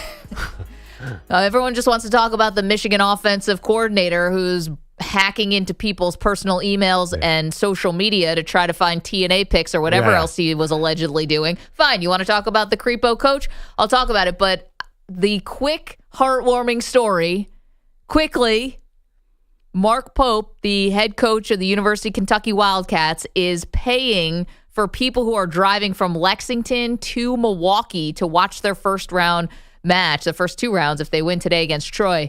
So all you have to do is show proof of your ticket and show that you're not between, I think, 9 years old and 20-something years, 9 and 18. You can't be a recruiting age, or else it could look like you're trying to do like some kind of NCAA violation. And he will pay for your gas if you're driving from Lexington to Milwaukee. There. Period. Heartwarming story. Yeah, I'm really heartwarmed. So nice. Yeah. All right, fine. 24 counts. That's what Matthew Weiss is facing. He was indicted yesterday on 24 counts, unauthorized access to computers, 10 counts of aggravated identity theft. Again, he was the co-offensive coordinator for the Michigan Wolverines, and he's in a lot of trouble. Between approximately 2015 and 2023, he gained unauthorized access to a student-athlete database of more than 100 colleges and universities that were maintained by a third-party vendor. After gaining access to these databases, he downloaded the personally identifiable information and medical data of more than 150,000 athletes, used this to get into social media, cloud storage accounts. He was looking for photos. He was looking for personal information. All of that, Perloff, is very much against the law. Oh, absolutely. But we see this story differently. To me, this is clearly a perverted guy going off on his own. It has nothing to do with Michigan football. I think that the idea that he was getting in hacking, he looked on the internet at how to hack accounts, like how to figure out passwords and how to be two-factor identification. I think he was doing it just to get the naked photos. I mean, maybe if Harbaugh had said, "Hey, tell me about this potential recruit," he would say, "I can't tell you about that, but I can tell you about this hot Purdue women's basketball player." I mean, it said primarily women, so. What would that possibly have to do with Michigan football? Okay, well, I'm not saying it does or doesn't. I'm just leaving open the possibility, saving space, if you will, of the lingo of today, where you have a guy who's facing a ton of jail time right now. And yes, he was primarily hacking women's accounts, but that's not all. And it's athletes across the country. So if he's desperate, and if anyone at the Michigan football program who may have been more senior than him, which would have been head coach Jim Harbaugh, said, get me some information on so-and-so, like it wasn't all women, there were some men there. And I think especially if you're talking about medical data, was it possible he was trying to do research for future recruits or transfer portal or something that was actually beneficial to the football program? I'm not saying it happened. Yeah. I'm just saying I could see a desperate person trying to say, listen, I know I might be facing jail time. I'm going to throw somebody else under the bus. I was just doing what I was told, XYZ, because a lot of this stuff came from Bo Schembechler Hall. He was like in an official capacity when he was hacking into these accounts. Do you think that he learned how to hack into accounts so he could do something for football? Because I do not. I don't think there's any chance. I think basically any kind of development in technology or the internet is usually driven by adult content. Basically, we have the great internet now because people were looking for adult content. Yeah. I don't think OnlyFans.com, y'all. It seems very clear to me what this guy's main incentive was. So I don't think if it's primarily women, I mean, obviously this was not a football. To me, there's no question this was not football driven. Yes, he could probably get Harbaugh on other stuff. That's for sure.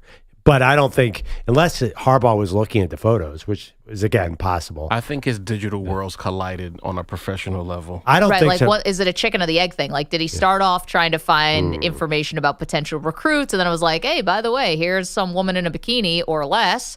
Or did he go on? I mean, listen, you guys know more about the male mind than I do, obviously. I don't think you go to all that trouble to find out about the Michigan State tackle recruits. I think it was the sex drive that led him to do all this, personally. But think about it. Sex drive in his hard drive?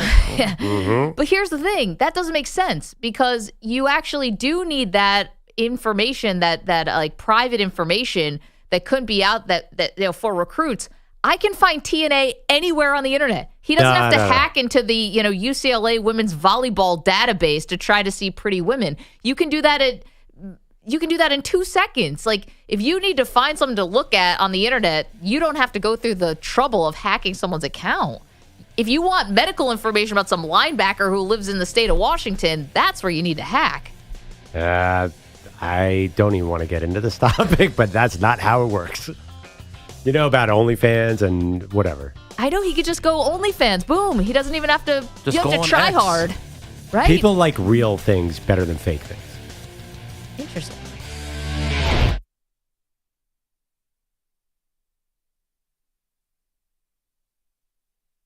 You're in a 5-minute break.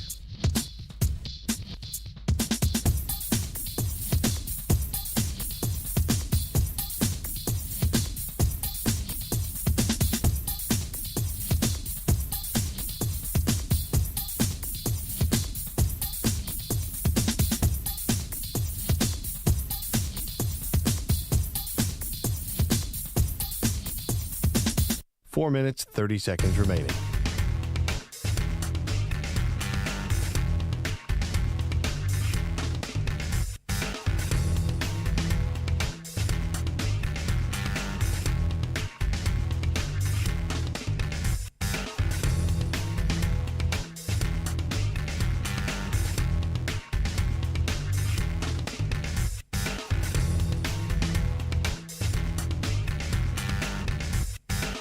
Four minutes remaining.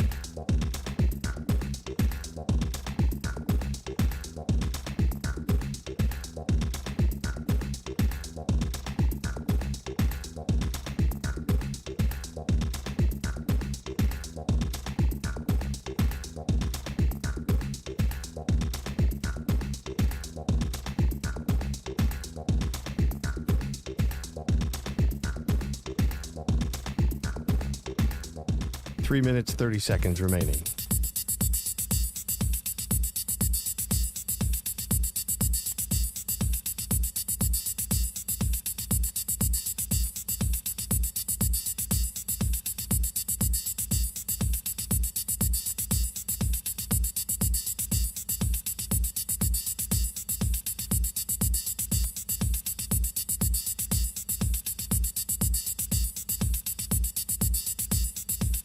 3 minutes remaining.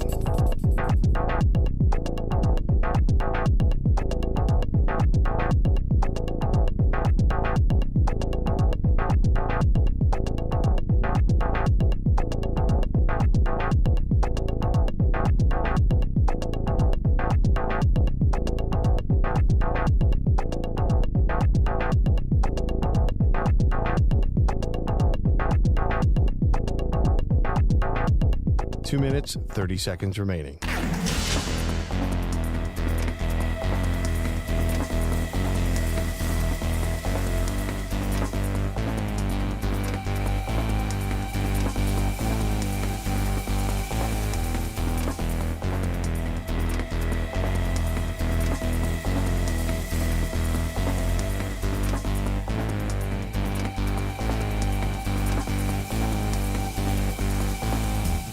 Two minutes remaining.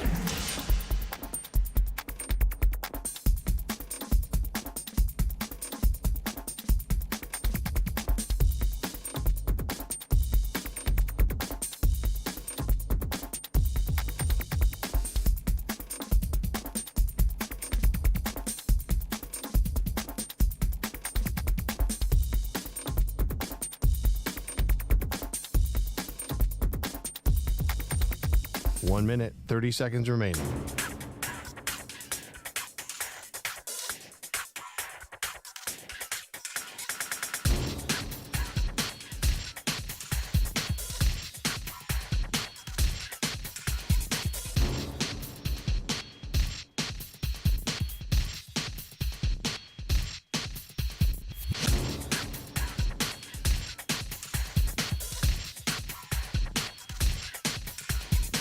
One minute remaining.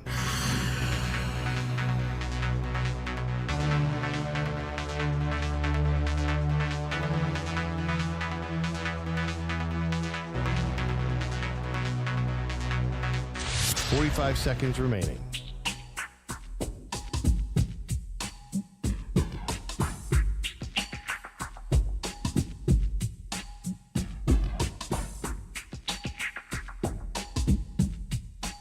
Seconds remaining.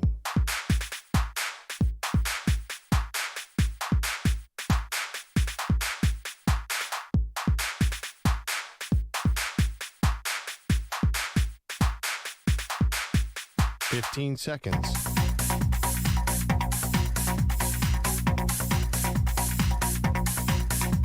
Break ends in 5 seconds.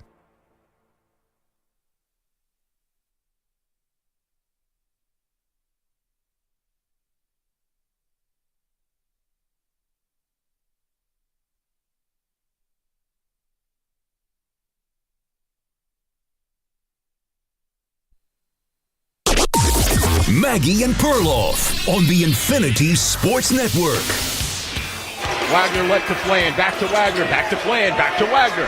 Out along the right, Davis a three. Timeout, Kansas. Each of them, in their own way, were in a dark place. And the battle they had was with themselves. They had to get through that first. Then they've had to figure out they needed each other. And now they're one heartbeat. There you go. That's Arkansas head coach John Calipari. You heard the highlight on the Westwood One NCAA radio network. And then Cal talking to CBS after the game. The 10 seed in that West region beat Kansas, Pearl. So now Calipari will face Rick Pitino in the round of 32. Thank you, basketball gods. You know, Arkansas, they were spraying water on him in the locker room afterwards. Felt like they had won something. That makes me a little bit nervous. And even in your voice and in the post-game interview, he felt like he'd won something.